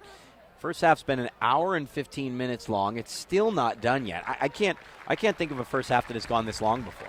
Yeah, it's like we're announcing a Big 12 football game with Texas Tech involved or something, where it's just these games take about 3.5, 4 hours at the minimum. So long, Big 12 games. That's a great point. So Tiger Gosselin is gingerly headed to the sideline. We certainly hope he can get back in this game. Of course, Will, you saw his backup in the Newbury Park Moorpark game just a couple weeks ago. Well, many times it was Harris in that position doing everything. That's right. Harris would be in line to come back into the game. Yeah, they use him in a bunch of different positions, but it very well might have to be him in the second half based on the way Gosselin looked when he left the field. Interesting adjustment here, switching Mortensen to the near side, hoping that Moorpark would kick the ball to Gutierrez, the quarterback, deep to return. Just and another incredibly high kick, and Gutierrez lets it bounce, and it bounces inside the 5, and it goes into the end zone for a touchback. So Ventura will take over on the 20, 2:10 to go. And listen, you're not going to, as Chick Hearn would say, you're not going to put the game in the refrigerator in the first half. But if Ventura goes up 42-13 in this game at halftime, it's not over, but it's a lot to come back from. Let's put it that way. Yeah, it would take a flawless second half just to get back in the game. And the way Ventura moves the ball offensively, you have to think they're not going to get shut out for an entire Right. 24 minutes to end that game. So, yeah, if they can punch another touchdown in with 2 timeouts remaining, it would be very bleak for Moorpark going forward. Well, moreover, the Moorpark offense, I don't know if they are explosive enough to score that many points with Gosselin out. Moreno there. Even with Gosselin in, it would be hard to justify scoring that many. But, yeah, without him, it would be extremely difficult, and you have to think the defense would just be, as you mentioned earlier, pinning its ears back and just attacking him, knowing there's a backup quarterback in. 2nd and 9 now. So this is a strategy I always like to see football at any level. Late in the half, it's not a must-score situation. Take your time the first few plays, see what happens, and then either go on the attack or your opponent won't be left with much time. Yeah, I think that makes sense. And now that you're faced with 3rd and 14, I'm not sure you necessarily want to do much of anything here. You just hope Moorpark doesn't use its timeouts and gets the ball back. Doesn't look like they're going to. No. Minute 20, now minute 18 to go in the opening half. I think that's a win for Ventura at this point. The longer this clock goes without Moorpark calling a timeout, the better it is. They'll gladly go in 35-13 at the half. And Gutierrez looked like he was rolled up on that play a little bit, although he'll have halftime to recover. This is Moreno, who stays inbounds, and Moorpark now calls a timeout. They'll have 52.6 seconds left. Could have done so on the play before, right? Yeah, I would think so. Maybe they wanted to preserve one of their timeouts for a situation in which they have to set up a field goal or just have a timeout in their back pocket as they drive down the field. But yes, there could have been minute 20, minute 25 left, maybe a minute 30. Instead, only 52 seconds left. That is a gamble, and you have to figure out there when is it best to take your timeouts. Well, you figure if Moorpark can pick up a score possibly here late and come out with a good drive, they could make it interesting. That would be the optimal scenario for them. Obviously, the Cougar defense will likely not be in a prevent. They will probably be pretty aggressive when they get to that point, and Moorpark gets the ball back. A certain punt here. The big thing here for Ventura, as they like that rugby-style kick, is not to have any issues in the snap game or get something blocked that would really shorten the field for Moorpark. Well, if there are issues in the snap game, I think you'd take a safety, especially after that missed PAT. It's 35-13, 52.6 seconds left in one of the longest first halves we've ever done. And the snap is good, and this punt is away. It's going to bounce at about the 45, take a Ventura bounce, and go all the way down to the 38-yard line. A great kick from the Cougars. Hey, I have 2 updates that are going to make Will Cowan happy.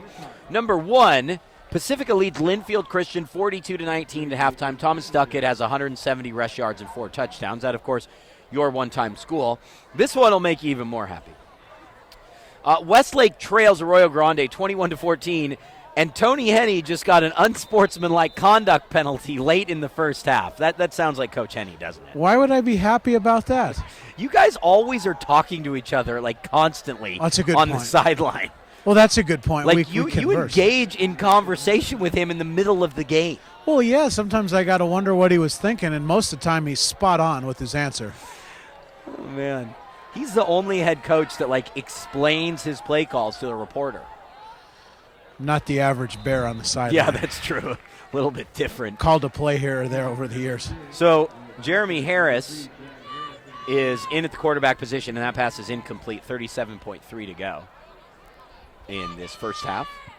Yeah, with Harris back there, chances of him completing something deep are pretty hard to believe, but you never know. Maybe he has a pretty good arm and can thread one through there, but I like what Ventura's doing. They're not just dropping guys back and giving him any free yardage.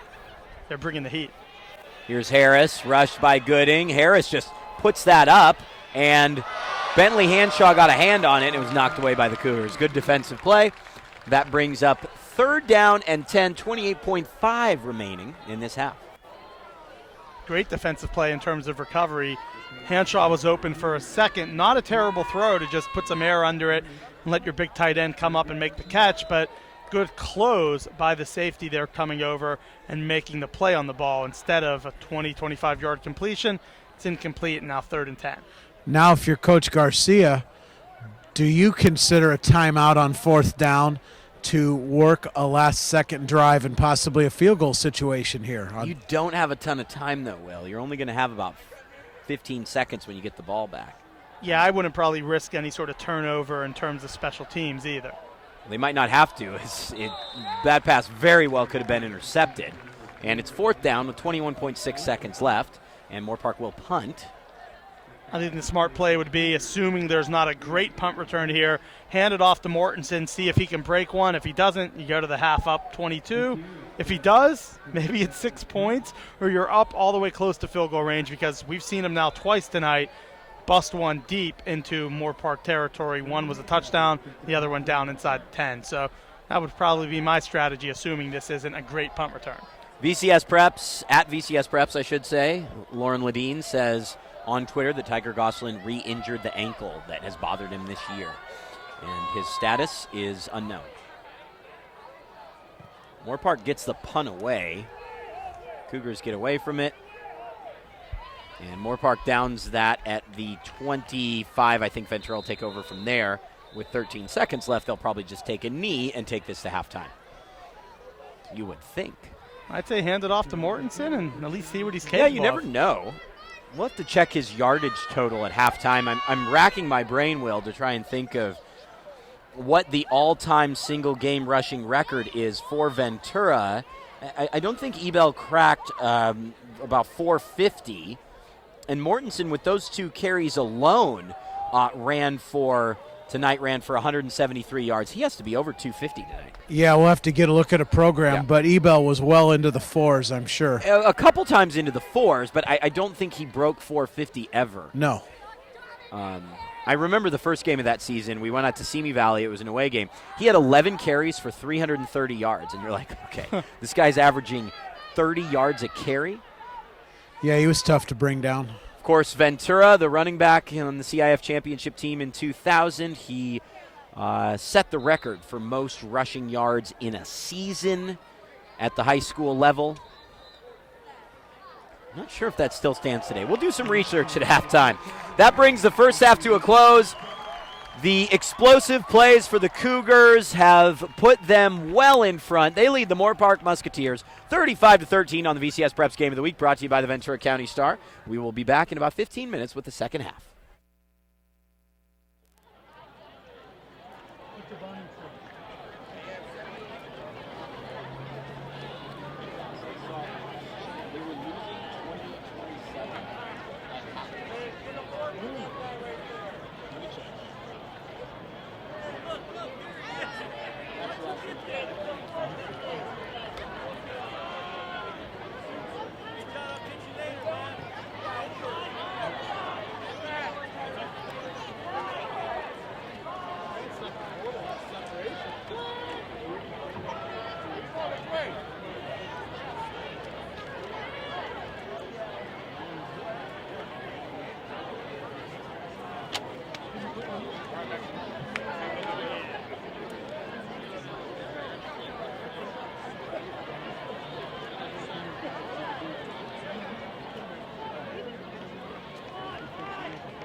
at SC.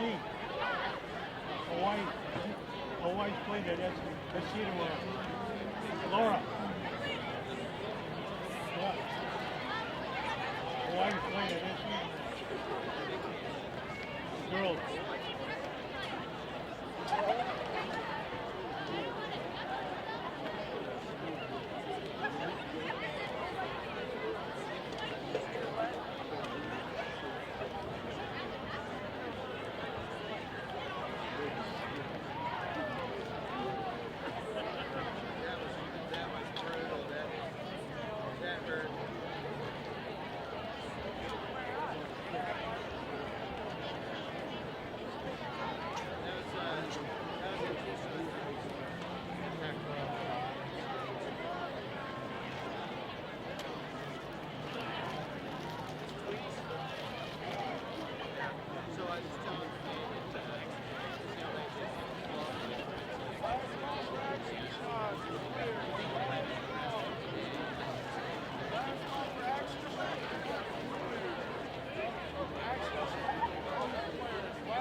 They're 4-0 in league play.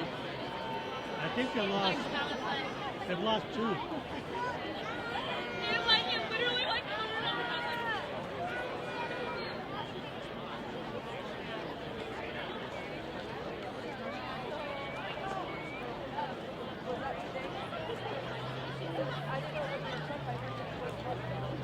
I think they lost to Saddleback and Riverside, but they beat Mount Sac.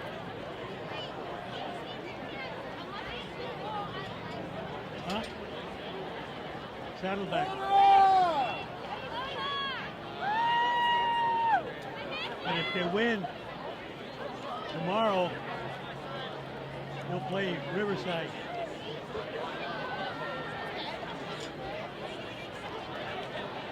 But if they lose, then they play the Beach Bowl here. They won't be in the playoffs. They got to win tomorrow to be in the playoffs. They're number 4 right now. They'll go to higher seed. Huh? Cerritos. Yeah, Cerritos.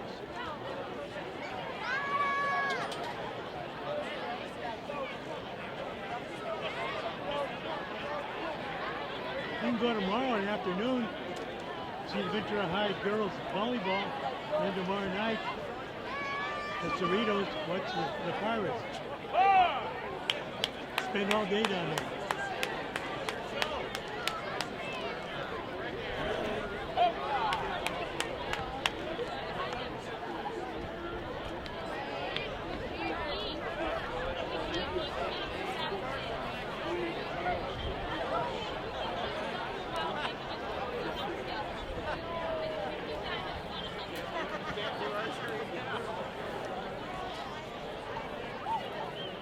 Getting a little cold now, isn't it?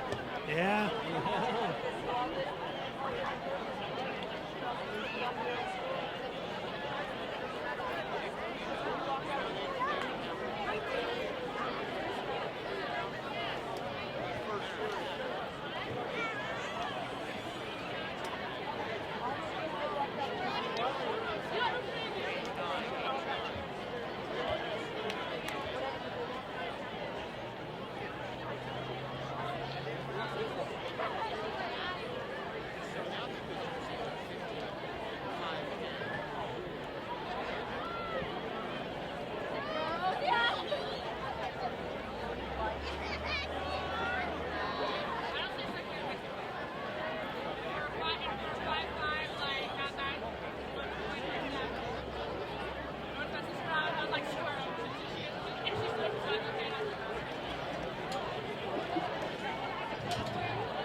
We return to Larrabee Stadium, Ventura High School VCS Preps Game of the Week, brought to you by the Ventura County Star. Danny Page, Kent Brown, and Will Cowan.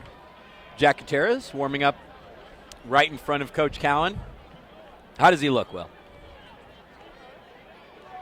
He's got it. Will's got to turn the mic on. There you go. He looks like $1,000,000. He's throwing the ball with excellent velocity. He appears to have worked out any kinks that may have happened early.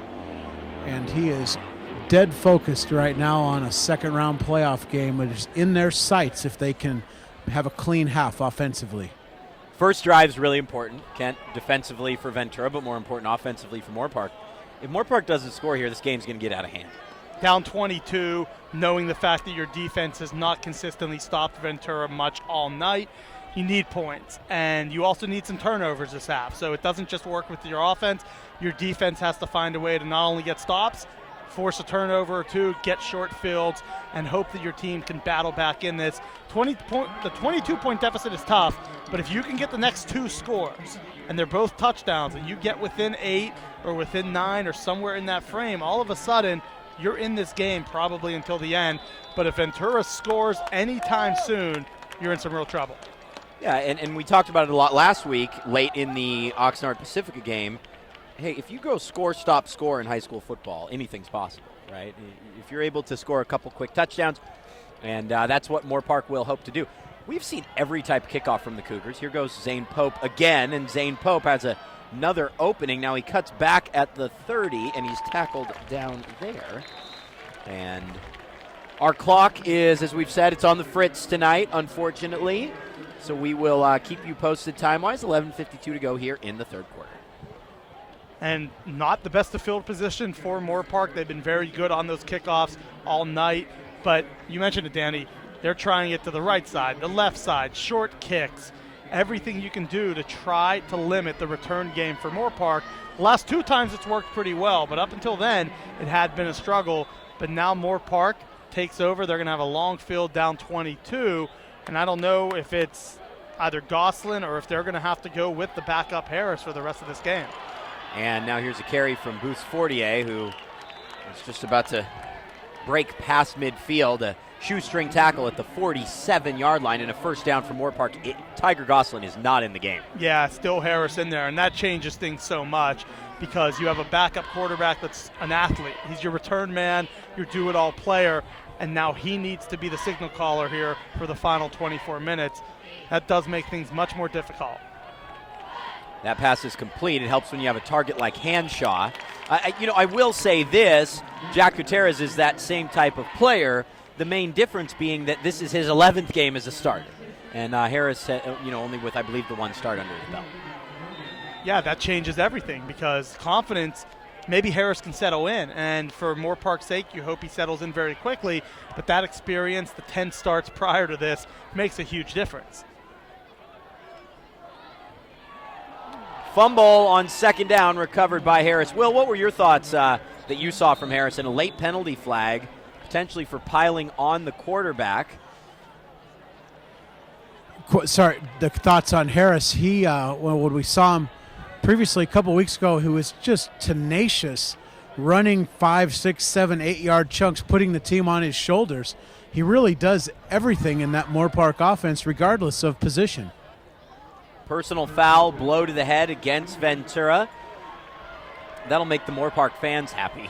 They have a sarcastic chagrin collectively coming from that side of the stadium. Quite the wordsmith. Have you been spending time with Joe Curley lately or You know, I something? got to tell you, my high school English teacher, Dave Baldwin, is down here on the sidelines. He's the retired principal at Moorpark High, and he just reminded me of who my senior English teacher was sometime in the very early 1990s. And I told him it was all downhill since then. If I didn't have the spell check, I'd be in trouble. He was your English teacher here At Ventura High School, yes. But eventually transferred to Moorpark as a principal. Got it. Here is a handoff to Booth's Fortier. And Booth's Fortier gets about 5 yards, brings up 2nd and 6. So Moorpark's really in business here. It's second and 5 or 6 at the 33-yard line. And a score here brings them back to within 2 touchdowns. Game on. Yeah, Booth's Fortier, definitely a guy that they need production out of in the second half. And for Harris, it's going to have to be run-pass. Run first, pass when you need to, but you hope the majority of your second half is on the ground. And a swing pass completely sniffed out by the Ventura defense. That is Rico Stubbs with the tackle.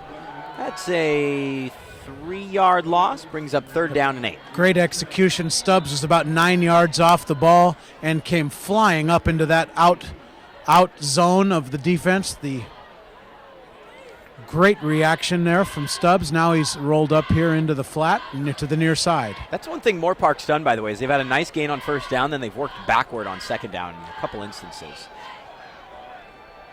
Here is Harris, and Harris runs out of bounds after picking up about 4. Yeah, and you have to think they're going to go for this 4th down. I can't imagine they punt in this situation.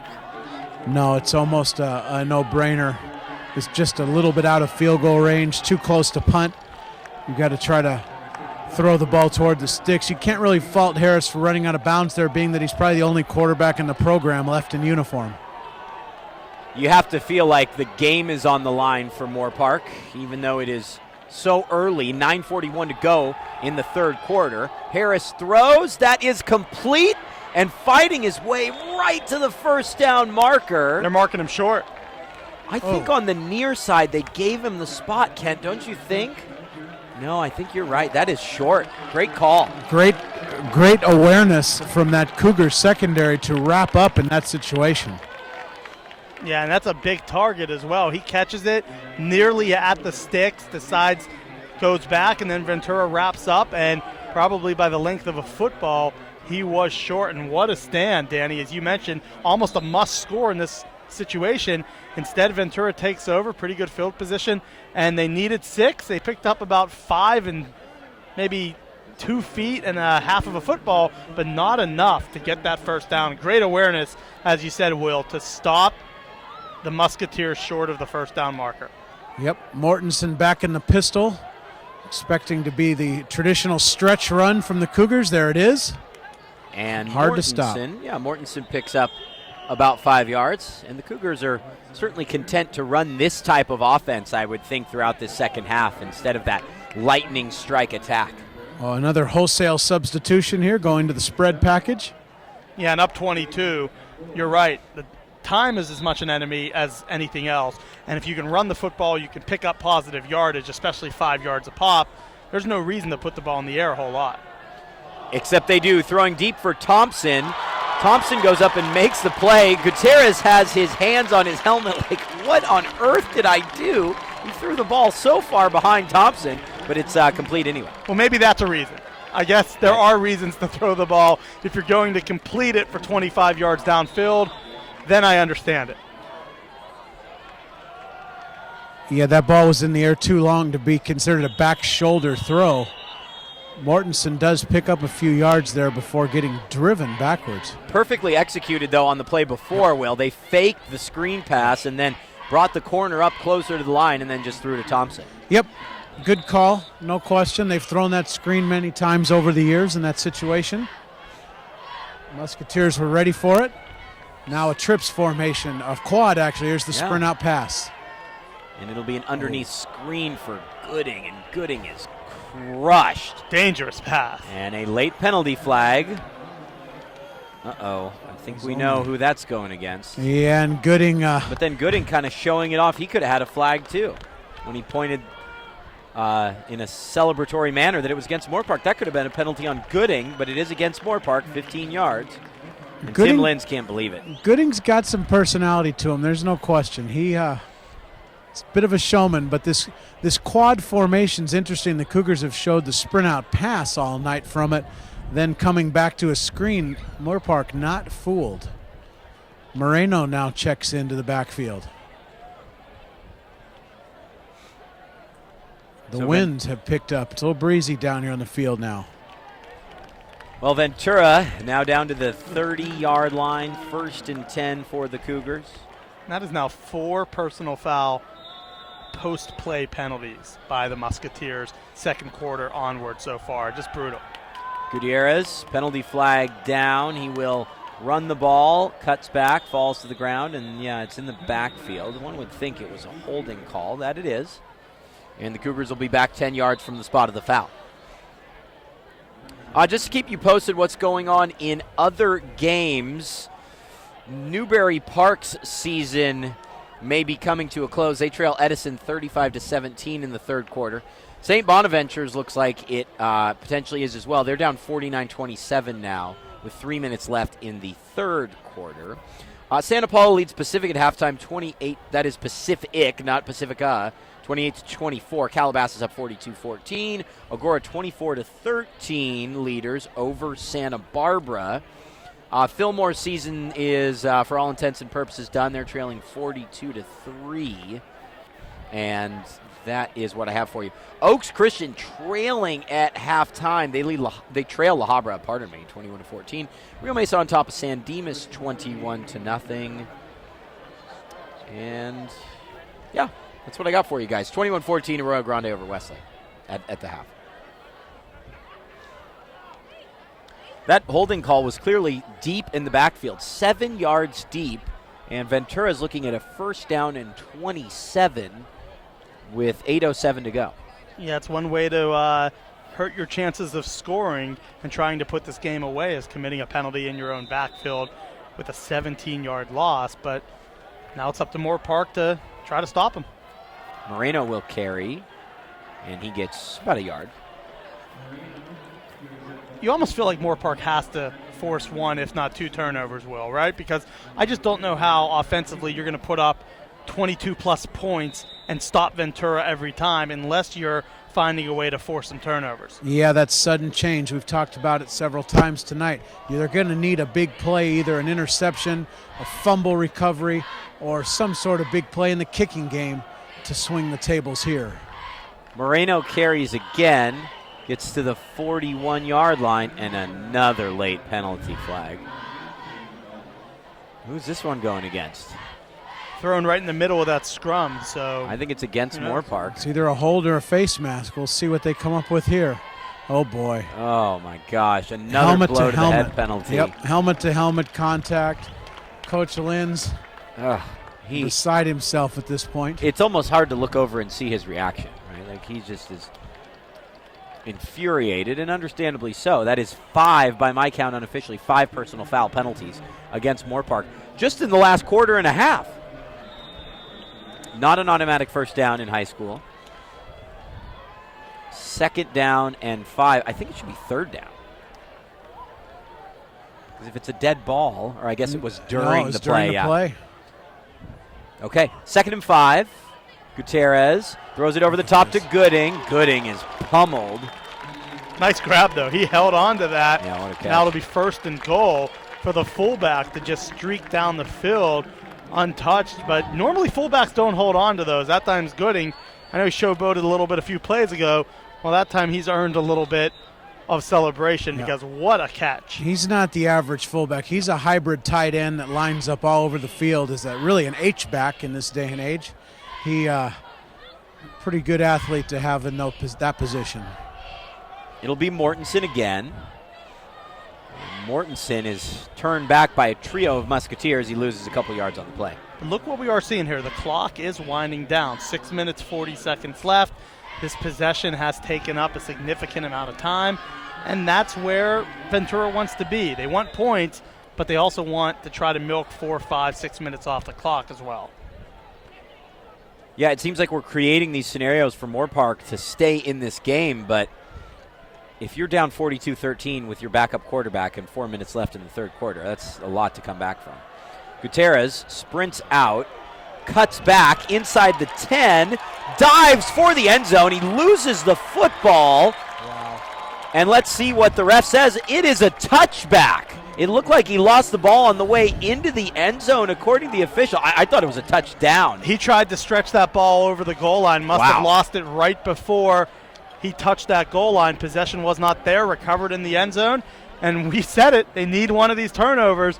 There's no better time to get it than when the other team is knocking on the front door. A huge turnover, and instead of it being 42-13, now there is signs of life for this Moorpark team. They're going to have to work the full length of the field, basically, but a huge opportunity now and a squandered opportunity by Ventura as Gutierrez really made his first mistake all night. Big stop there from the Moorpark D. 6:07 to go in the third quarter. Huge stop for Moorpark. And here's Booth Fortier. Booth Fortier fumbles as well, and this is recovered by the Cougars. Turnovers on back-to-back plays. Moorpark gets back into the game for about 30 seconds of real time. Yeah, of actual time. What a phenomenal play from Stubbs, stripping the ball from behind en route to that tackle. Phenomenal ability to not only tackle but strip the ball. Yeah, because that was a great run by Booth Fortier, right up the middle, power football, untouched, about 20 yards, and then a great play by Stubbs, as you said, not only to get the runner, but then to strip him of the football. And just as Moorpark finally caught a break, they go right back to Ventura. That's kind of been their situation since the second quarter. When things could go wrong, they have. And a huge opportunity now for Ventura back on offense. Mortensen, he gets about 4. And I believe he almost lost it, but they rolled him down first. Definite little east wind coming in down on the field. You could see for a minute there, the end zone flags were up in the air. A little breeze now coming off the hills. What month is it? July? Is it August? No, it's middle of 62 November. degrees on the field in November.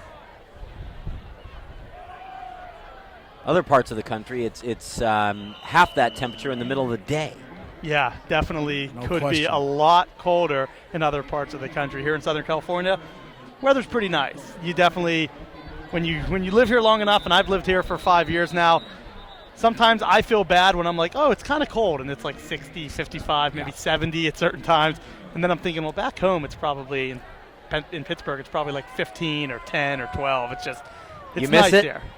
I miss it in terms of to visit. I don't miss it in terms of waking up in the morning, scraping ice off my windshield, starting the car for 30 minutes, getting in the car, and then trying to avoid black ice out on the highway. I don't miss that. I'm never doing that in my life, that's for sure. Here's Gutierrez. He completes that pass along the near side. That will be good for a first down for Ventura. On the catch is Hector Soltero, who had a grab earlier. Yeah, big third down catch earlier that helped prolong a possession in which they eventually scored their first touchdown. Jack's 5 for 5 tonight on the sprint option. Mortensen back in the backfield on first down. And he'll get the football. Oh, a terrible face mask penalty as Mortensen is just hurled to the ground. Fortunately, he pops back up, but that looked very bad from my angle. You know, Mortensen has a couple of nagging injuries on the night. I might end his night, to be honest. If you look at the position you're in this game, you're going against a backup quarterback.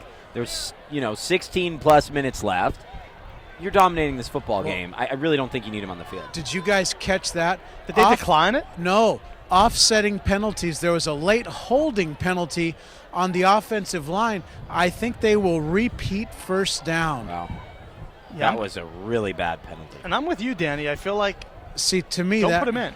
I agree, but to me that should change in high school football. That face mask should not be able to be nullified. Yeah, I agree. Due to a holding penalty. That was a in my really opinion. vicious foul, to be honest. Yes, borderline flagrant, as the basketball coaches would say. Again, Mortensen is basically, when he's not in the game, he's Tim Garcia's shadow. But I wouldn't put him back in the game. That's just my opinion. Yeah, not if it remains a 20-plus point lead. Yeah, if there's this no gets point. down and it's one possession, of course. But for now, I'm with you.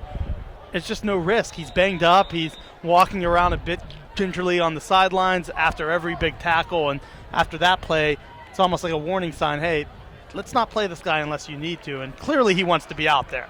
We know he's a competitor. He has as much competitive spirit as any player on the field. But up 22, I just don't see. It's way more risk than reward. Here's Joey Thompson, and there's another late flag. We've had penalties on 3 consecutive plays.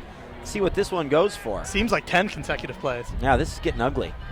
That's going to be a holding call, maybe ineligible man downfield. No, it is holding, and that'll knock the Cougars back. Hey, one update for you guys. Grace Brethren obviously wanted to be playing football tonight. A really cruel CIF sanction in my mind after they were already kept out of the section title game last year for an ineligible player. They were banned from the postseason this year, and to me, that was ridiculous. Like you've paid enough by the fact that you missed the CIF championship game a season ago. But great news for that school, who we saw beat Westlake in the game of the week earlier this year.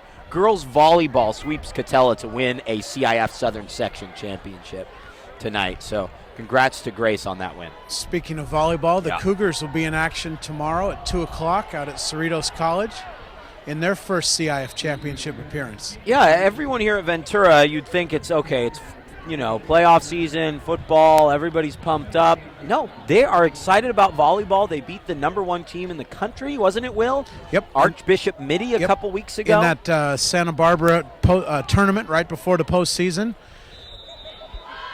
And now they play Beckman in the Division II CIF Southern Section Championship game. They will go into the state playoffs at Division I as opposed to open division. The head coach for the Cougars, Debbie Litton, is by far the longest tenured head coach here on the campus, dating back to the mid-90s. As the head volleyball coach, took a little break in between, but still by far has the most years of the current head coaches. There's another penalty. I don't even know how to describe what's happening here in terms of these infractions. Just sloppy football, plain and simple, both sides, but specifically Moorpark in this quarter, just a lot of untimely penalties. Gutierrez is going to throw deep, and that one is too long, incomplete. The Cougars are just really trying to test this Moorpark secondary, I think.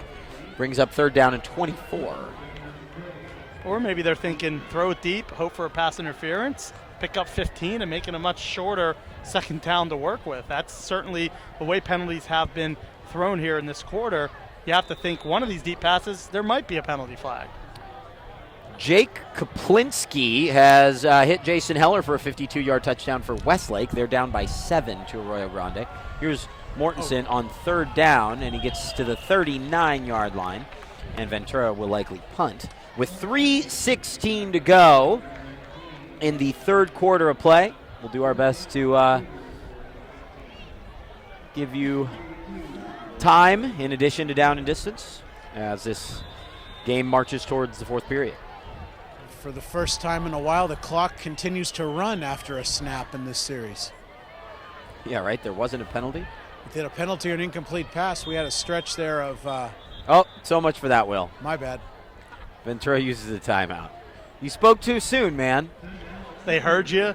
At this rate, I think I could run to my car, get a jacket, and be back before the next offensive play. Hey, Will, with this timeout, right behind you, isn't Debbie Litton right behind you? Could we get an on-field, other way, right there, talking to Dave Hess? That would be a negative. Okay, however, that is Todd Tackett, the boys soccer coach, and 2 of the yearbook staff, I think, taking pictures. But nice, there you go. That's a compliment. About 20 years off for Debbie. I'm sure she'd be proud really to hear happy that. to hear that. Yes. Clearly, I need to get my contact prescription redone. I'm speechless in Seattle after that That's one, like DP. but that's like positive in the other direction, right? Like that's she'd be thrilled. What if I told you you look like one of the players, Will? Well, I You think kind of do actually. sometimes It's like wow, that maybe guy's better at some points. right. Okay, Oh man. depends on who you compare it to. Carlos Avalos.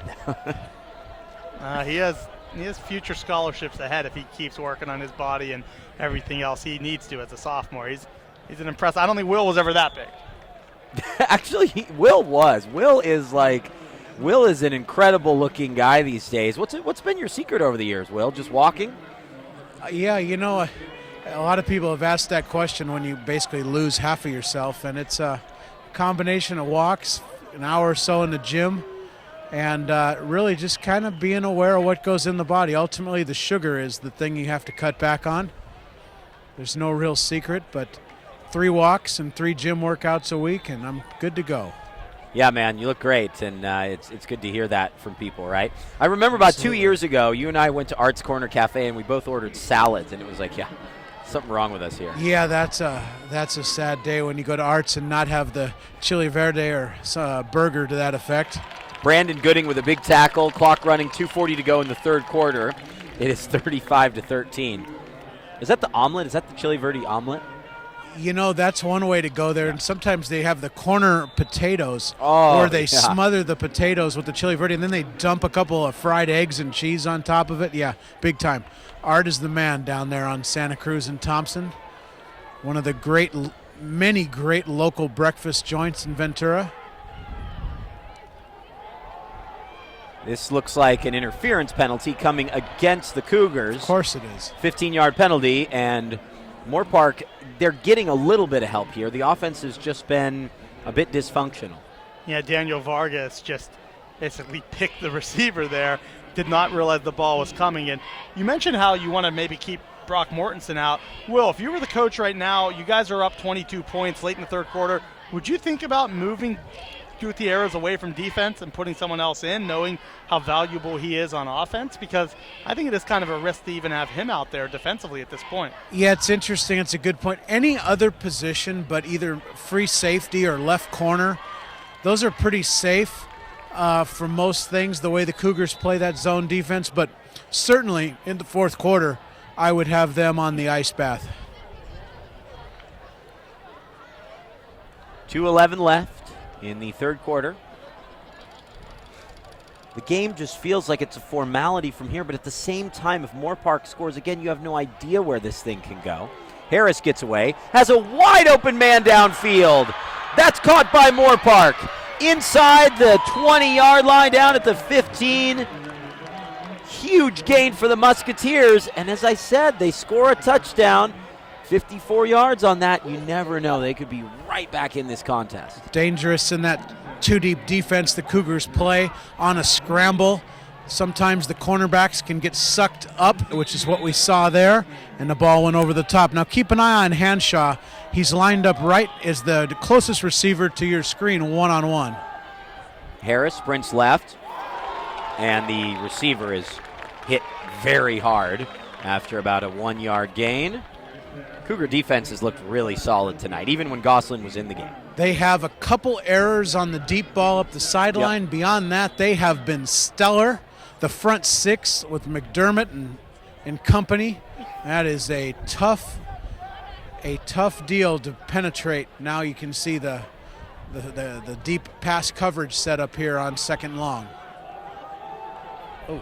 Boost Fortier running wide right. Gets down to the 10-yard line. Inside the And 10 down at the 6, but there's another flag. We've got a holding penalty.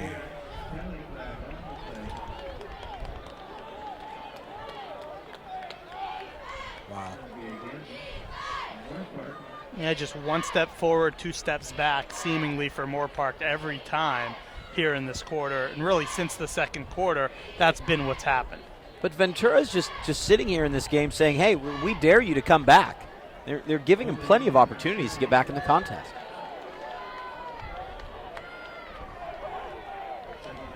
Cougar defense has been solid, as we've talked about all night.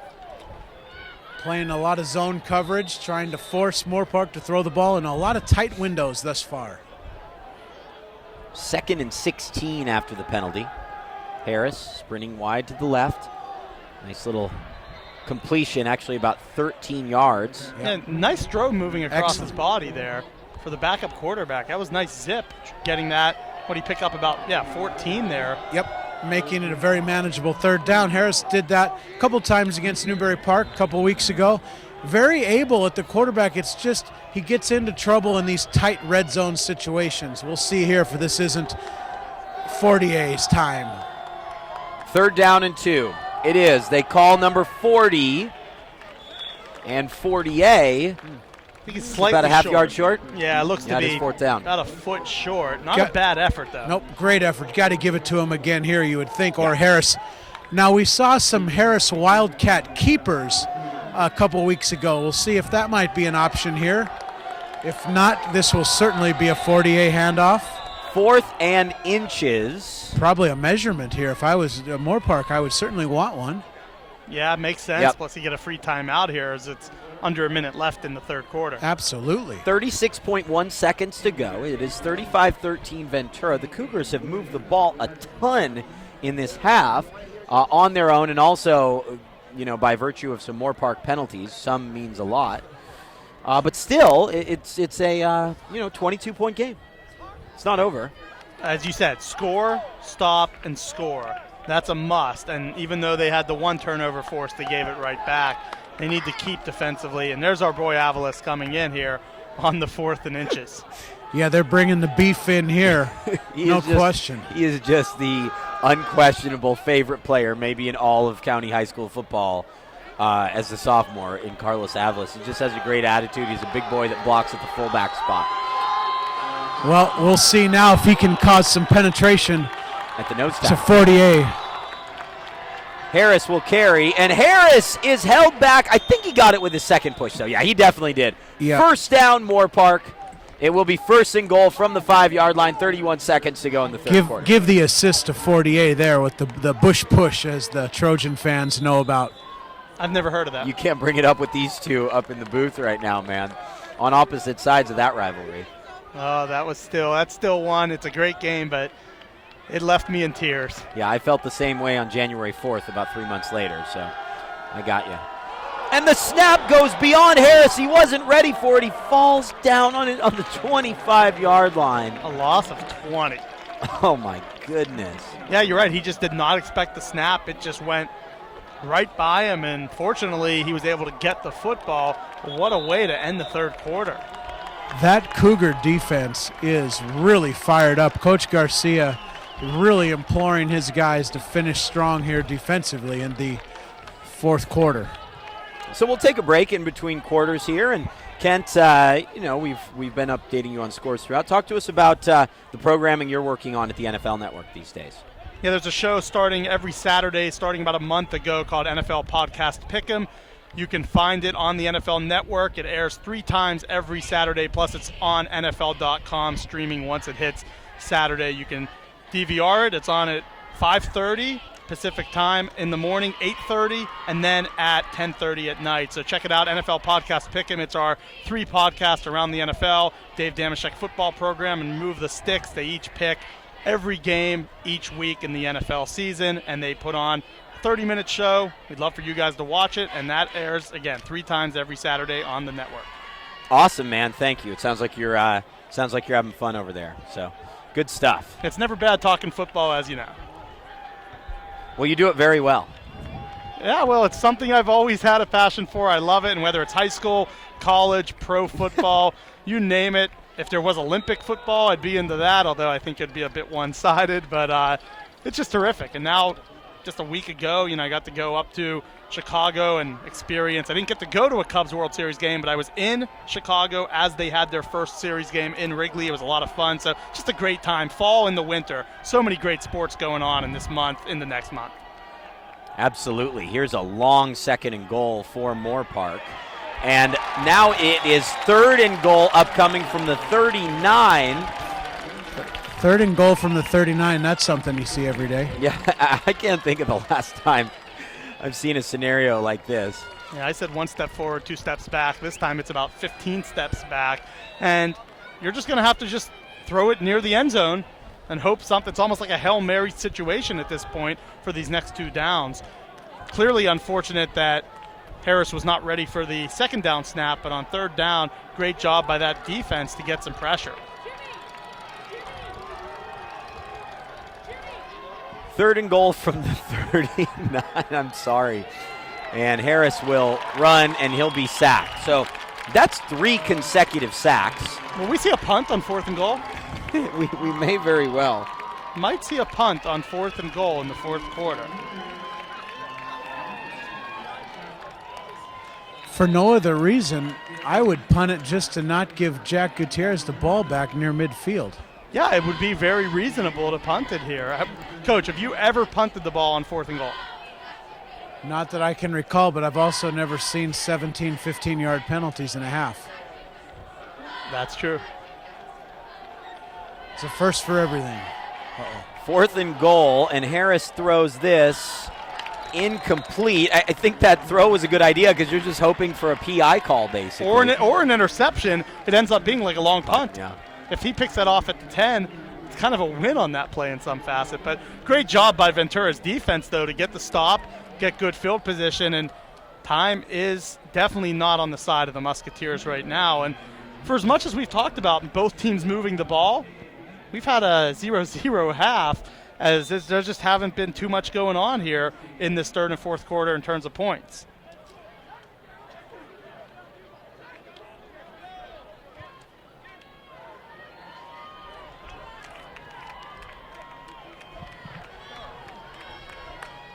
First and 10 from the 41 for Ventura. 10:29 to go. They lead 35-13. Is Mortensen still in there? Oh, boy. Oh, my gosh. False start on the quarterback. You haven't seen that before either. I'd have to think this is probably the last possession for the number 1 offense, right? I could not imagine it keeps going. Maybe I understand, though. Coach Garcia still looks at it. It's a 3-score game, as Danny brought up. You get a score, you get to stop another score. It could be a 1-possession game. I guess I understand why they've kept in their starters to this point. I'm just not sure that Harris and this offense can move the ball enough for the Musketeers to win this game, but still that 3-possession lead. I feel like you get up 4 scores, you don't put them back in, but I kind of get it. It is the playoffs, so you've got to do things a little bit differently. Here's Mortensen, and he picks up about 4 yards. At this point, the Cougars surely content to just keep the clock running, although the pile no keeps whistle moving. from the umpire. Come on, guys. Now, Danny, can they put you in? Do you have any eligibility left at Ventura? No, I do not. I do not, actually. And, I sprained my ankle this week from my old football injury just about 100 yards away off to the right. I've got a screw in that ankle still, and it doesn't feel good. I'm, like, limping around here. People are saying, what's wrong with you? Oh, it's a football injury.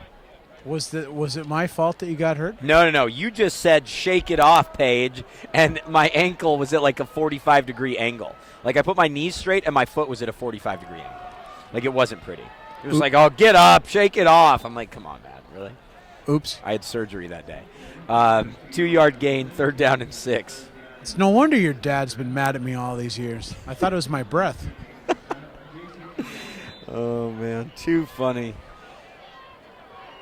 Too funny. 3rd down and 6 for Ventura. 9:15 to go. We'll just in a moment look at the playoff scenarios for the Cougars.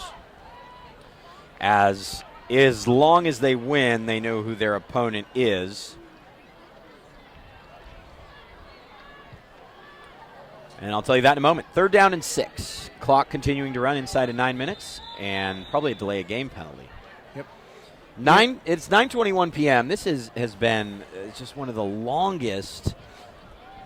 I don't know how to qualify this as a non-dramatic game. It's just been a slog. It feels like week 0. Yeah, go ahead. Yeah, it really does. It's definitely one of those games that just sloppy play from the start, Will. It's just been from the first possession all the way up until now. Both teams just committing penalties left and right.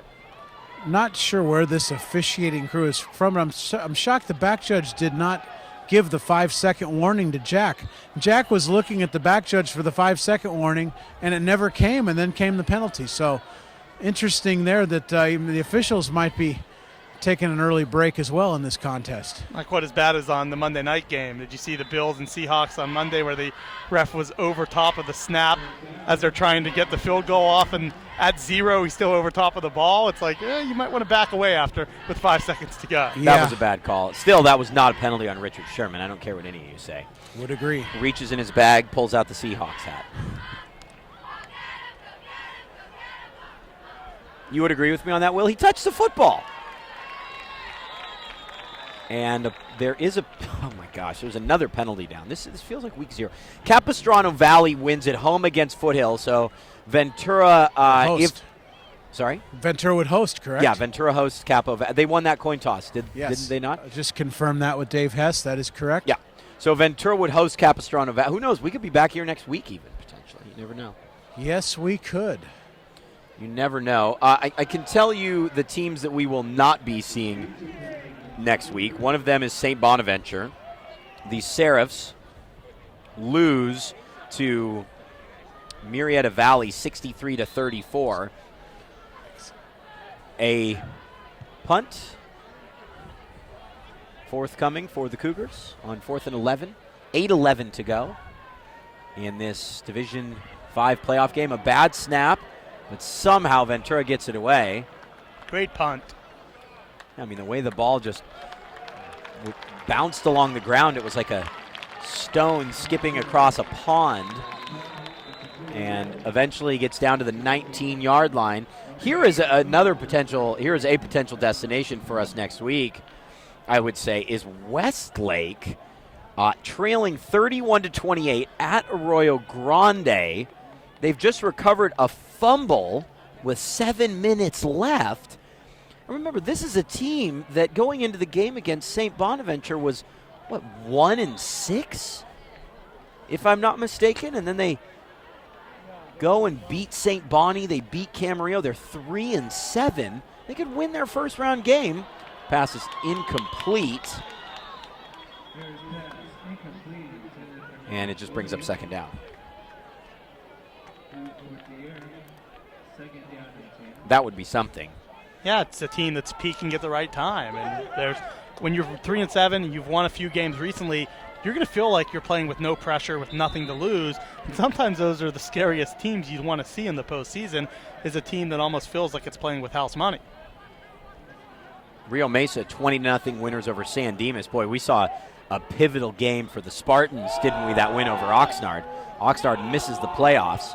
Here Harris throws for Pope, and a great defensive play by Ventura. Coming over to make the play, somehow in the game still, is Brock Mortensen. Yeah, I was about to say the two guys back there defending, Mortensen and Gutierrez, two offensive playmakers, but they're out there still playing very well on the defensive side. We give Tim Garcia such a hard time on these broadcasts. Like, Will, do you see it the same way too? I feel like we're always like questioning his decision making. It's just out of love, you know.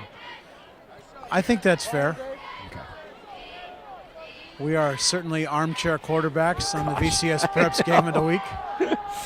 Oh, man, it's a different type of broadcast, that's for sure. Here's Harris as he completes that for a 5-yard gain. Excuse me, a 6-yard gain. Maybe even 7. That brings up 3rd down and 3, 7:36 to go. The clock did stop.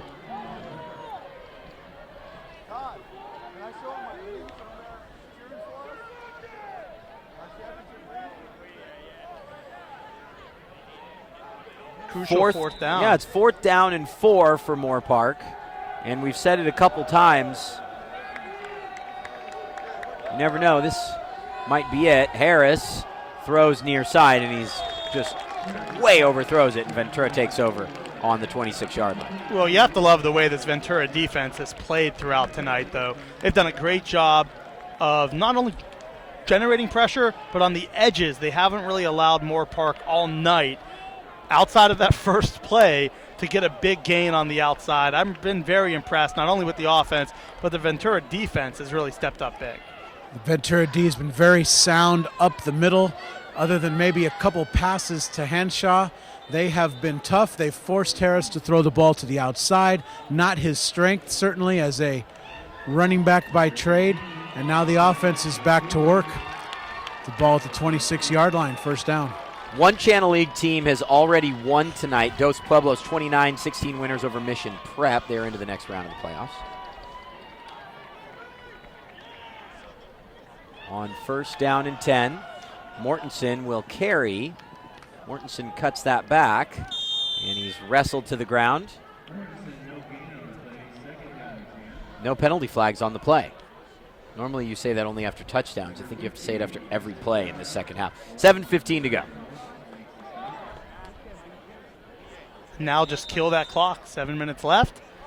Run as much as you can. If you get an open receiver, of course, don't feel like you can't throw it downfield, but you have to love the position that Ventura's in at the moment. And the backup quarterback, it does seem like the backups are finally in there in the backfield. No more Gutierrez. Moreno out of bounds. And you're right, Kyle Girardi, who was injured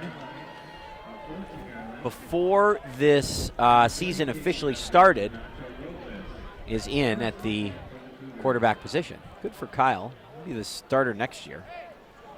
Yeah, and for him, it's one of those deals. It's unfortunate that you get injured, you lose your starting job. Clearly, Gutierrez has played well enough. You're not going to change everything up when you come back, but it's nice for him. You get these moments late in this game, run the offense, and then next year you get that opportunity again to shine as the potential starting quarterback. And a carry as Moreno tries to stay in bounds. He's thrown to the deck. There's a penalty flag down. 6:43 to go. Coach Garcia imploring Moreno to stay in bounds. Excellent coaching advice at this point. Yeah, the two things you want, keep that clock going and don't turn the ball over. And, of course, no injuries. Do any of those three and you're all right. Just do not commit a turnover and try to stay in bounds as much as you can. McDermott taking a break after a few snaps at fullback.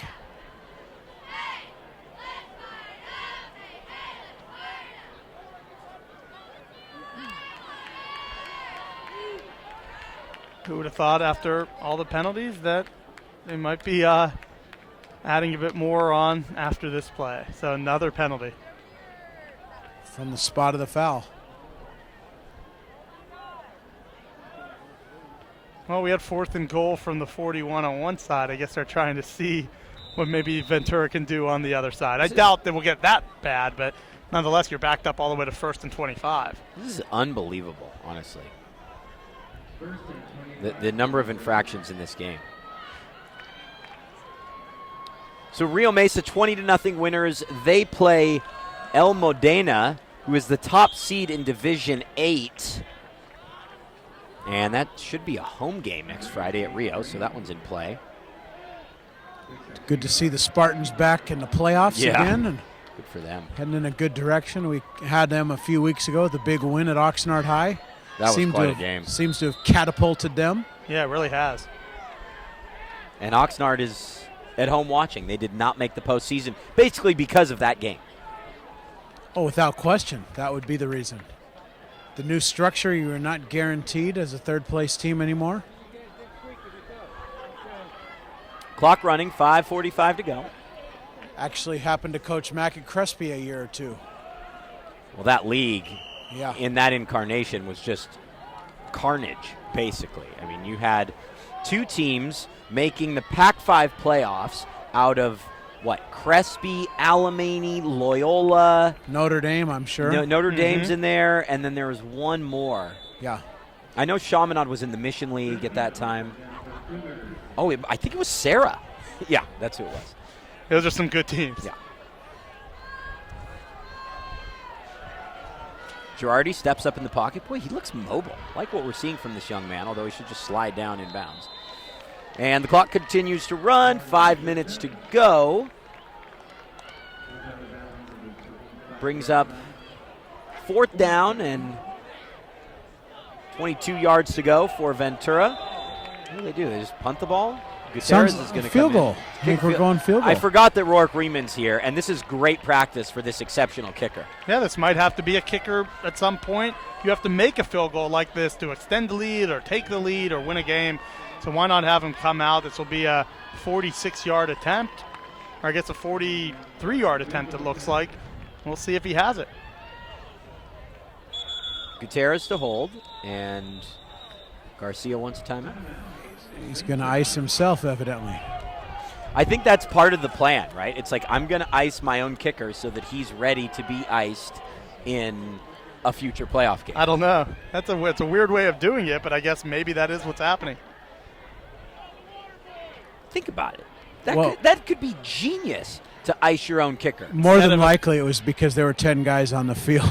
We just saw. Okay, so that makes a bit more sense. Yeah, you want that 11th guy out there because you know they're going to come to try to block in this situation. Trying to square the protection away, I'm sure, for Coach Garcia. You know, a good point. You got to kick and cover here, as this is a live ball for Moorpark.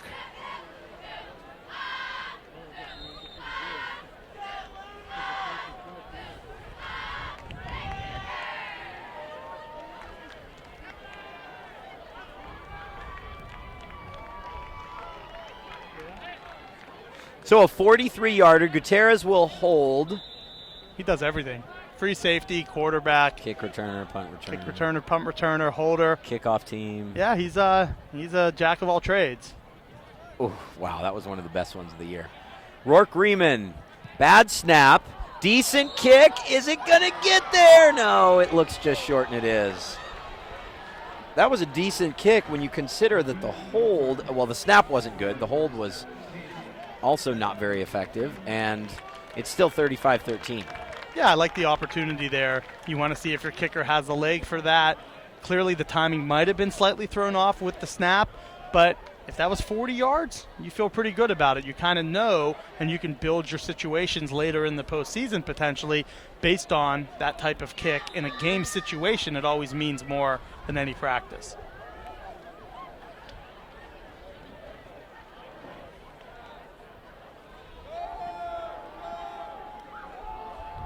Deep pass and a man open at the 50-yard line, complete for Moorpark. Great throw from Harris. And, boy, that just took a few seconds off the clock. A 35-yard gain. Nice, really well executed. Yeah, great route, nice protection, good throw. And the coverage wasn't bad, but he put it where only his receiver can make the catch. And even though it's not going to mean much in terms of the final score, it'd be nice to put together a good drive here, maybe get some points here as this fourth quarter continues to wind down. And that pass incomplete off the outstretched hands. The intended target. Still can't see the numbers no matter how late in the game it is. Yeah, that might be something that needs to be addressed at some point. I guess as long as everyone down on the field can see them, but in general, it makes it very difficult for any of us spectators or announcers. Doesn't matter. People in the booth trying to get the calls right in terms of public address announcing. It's very difficult. The black on black is not good, but at least the white outline makes it somewhat easier to read. This white on white is just really difficult.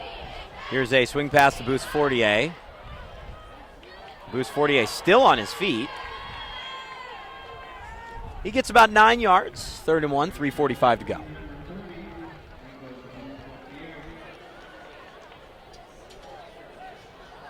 Well, this one winding down.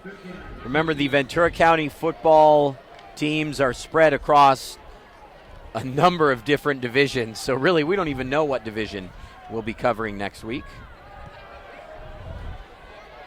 Harris rolls right. Harris gets away and gets out of bounds. Nice block on the outside, too. Definitely was a legal block. Harris picked up the first down, and he is confident, but you can tell he's more confident running the football than he is passing. But that was a nice heads-up play and a great block there on the outside to help his quarterback get the first down. 3:17 left. So Westlake will get the ball back. They were unable to convert on their last drive. 2:11 to go, trailing 31-28. It's time for Jake Kaplinski to show what he can do. Agora leads Santa Barbara 24-16. 2 minutes left.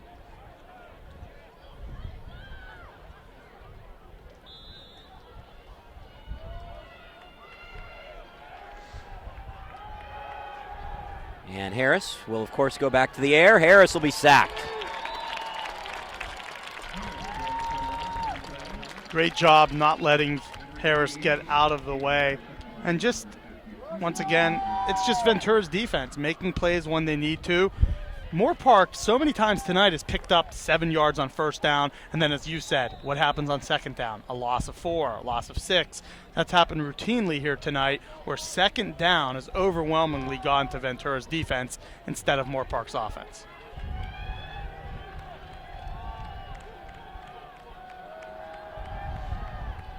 Harris throws, and that is caught. The clock will continue to run, though. 3rd and 1 coming. 2.5 minutes remaining in the VCS Preps Game of the Week, brought to you by the Ventura County Star. We believe we will be back on air each of our years carrying these games, with the exception of the first, I believe. We have gone all the way to the semifinals every year. Basically, it's just dependent on there being a game in the county for us to cover. So hopefully we'll be here with you until the championship game. Harris, that is caught. It looked like a Ventura player almost got a hand on it. The Moorpark player ends up hauling it in, and with 1:59 to go, it is a first down for Moorpark. Yeah, that was strange. Looked to be a receiver, a defensive back, and then another receiver all in the vicinity, and the man in white for Moorpark came up with that football, but it was nearly intercepted. On first down and 10, sprinting left is Harris. Harris throws it over the middle, and Gutierrez almost made an incredible one-handed interception. How about Will Cowan, by the way? There's a penalty flag down on the 40-yard line with the VCS Preps swag on. He's got the VCS Preps jacket going. Wow, that is a sharp look down on the field. And you're actually wearing like nice shoes too. It's not we're not doing our like Nike game day thing that we normally do. Got to step it up for the playoffs, Yeah, DP. it's true. It's true. Does that mean I have to? No. You have a radio face, as I like to say. Oh, man, a penalty against Moorpark. 1:44 to go. This has just been a comedy of errors in this game. It is 9:40 p.m., and for a game that is a 22-point game, it's one of the longest games I can remember. And no points in the second half. It's been a game that, for the most part, has been firmly in one team's pocket this entire second half, and yet, you're right, just too many penalties, a lot of missed connections, and therefore this clock has not really sped up the entire game. Harris running right, gets out of bounds at the 41. The clock does stop with 1:36 to go.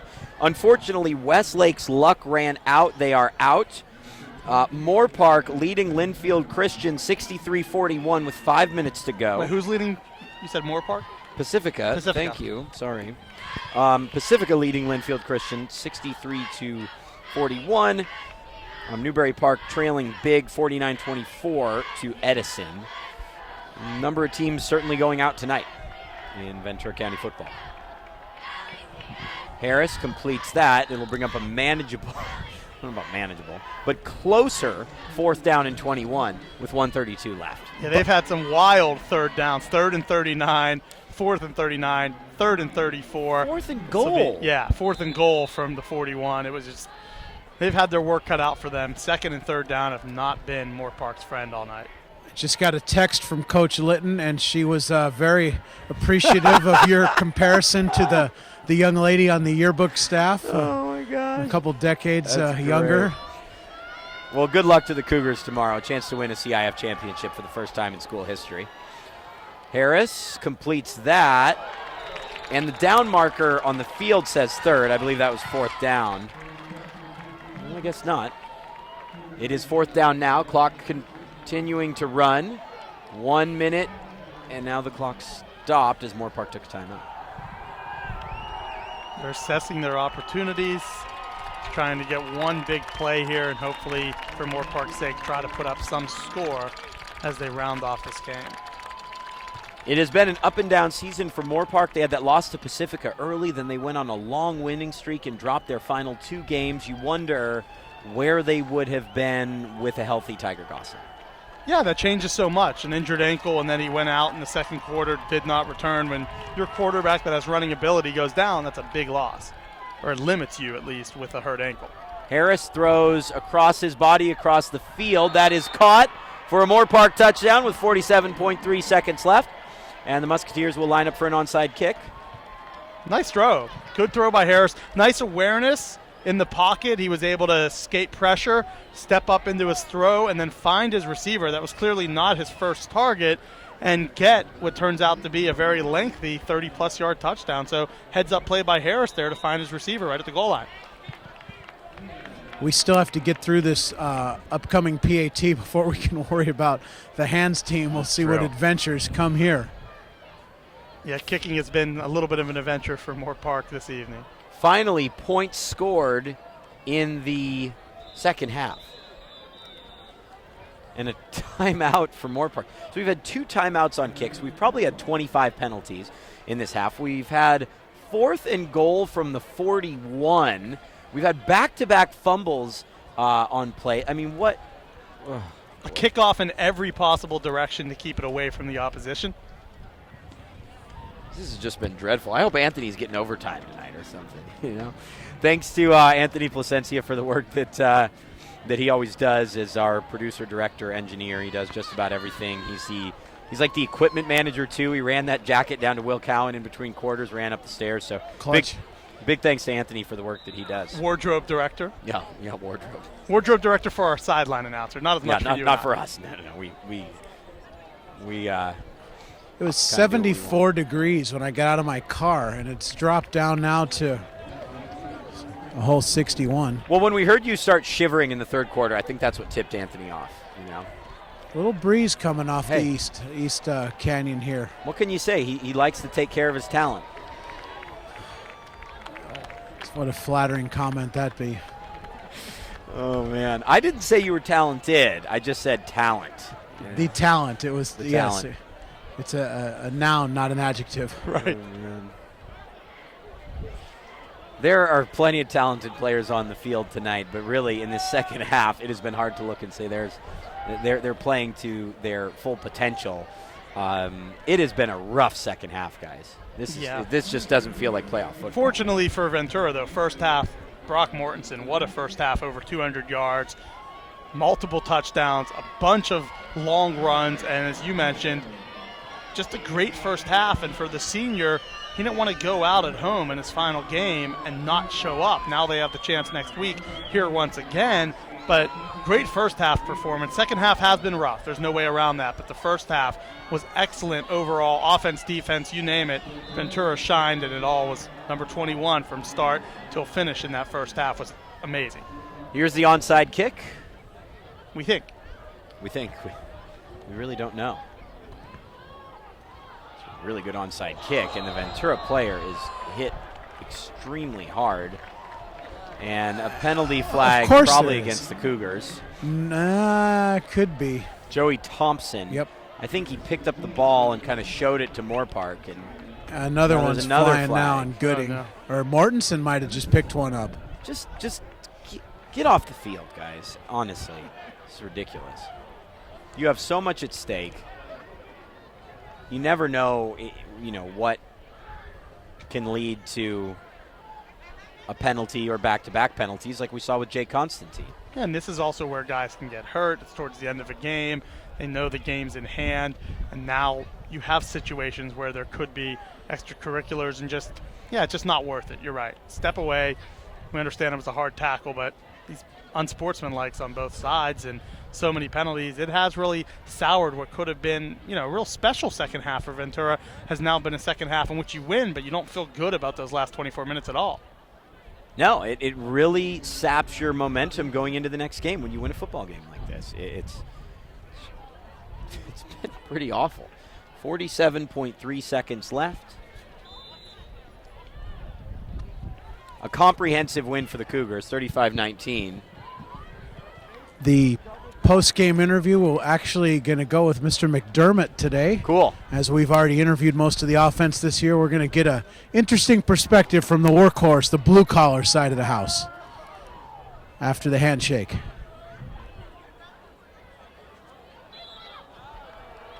Ventura snaps the ball, takes a knee. I wonder if they're going to need to run another play. Yeah, I think they will need to run one more. And Ventura will win their first-round playoff game against local foe Moorpark. Moorpark losing their starting quarterback in the second quarter and really being unable to recover from there. Jack Gutierrez takes a knee. Who would have thought that he would be playing quarterback in the second round of the postseason when camp started this summer? Well, he has led the Cougars to an 8-3 record, he and Brock Mortensen and Connor McDermott. And by virtue of a 35-19 win in the first round of the CIF Southern Section Division 5 playoffs, the Ventura Cougars host Capo Valley next Friday night. They win by 16 at home against Moorpark. Solid win, good defensive effort, overall offensively, big plays with Brock Mortensen. Jack Gutierrez was exceptional for a good 24 minutes in that first half where he did not make the big mistake, but he also was able to extend drives on third down, finding open receivers, taking off, scrambling, keeping plays alive, finding his receivers. And then, again, what Mortensen did in that first half, 200-plus yards, an 89-yard touchdown, another one that was, I think, over 70 yards. He was just exceptional.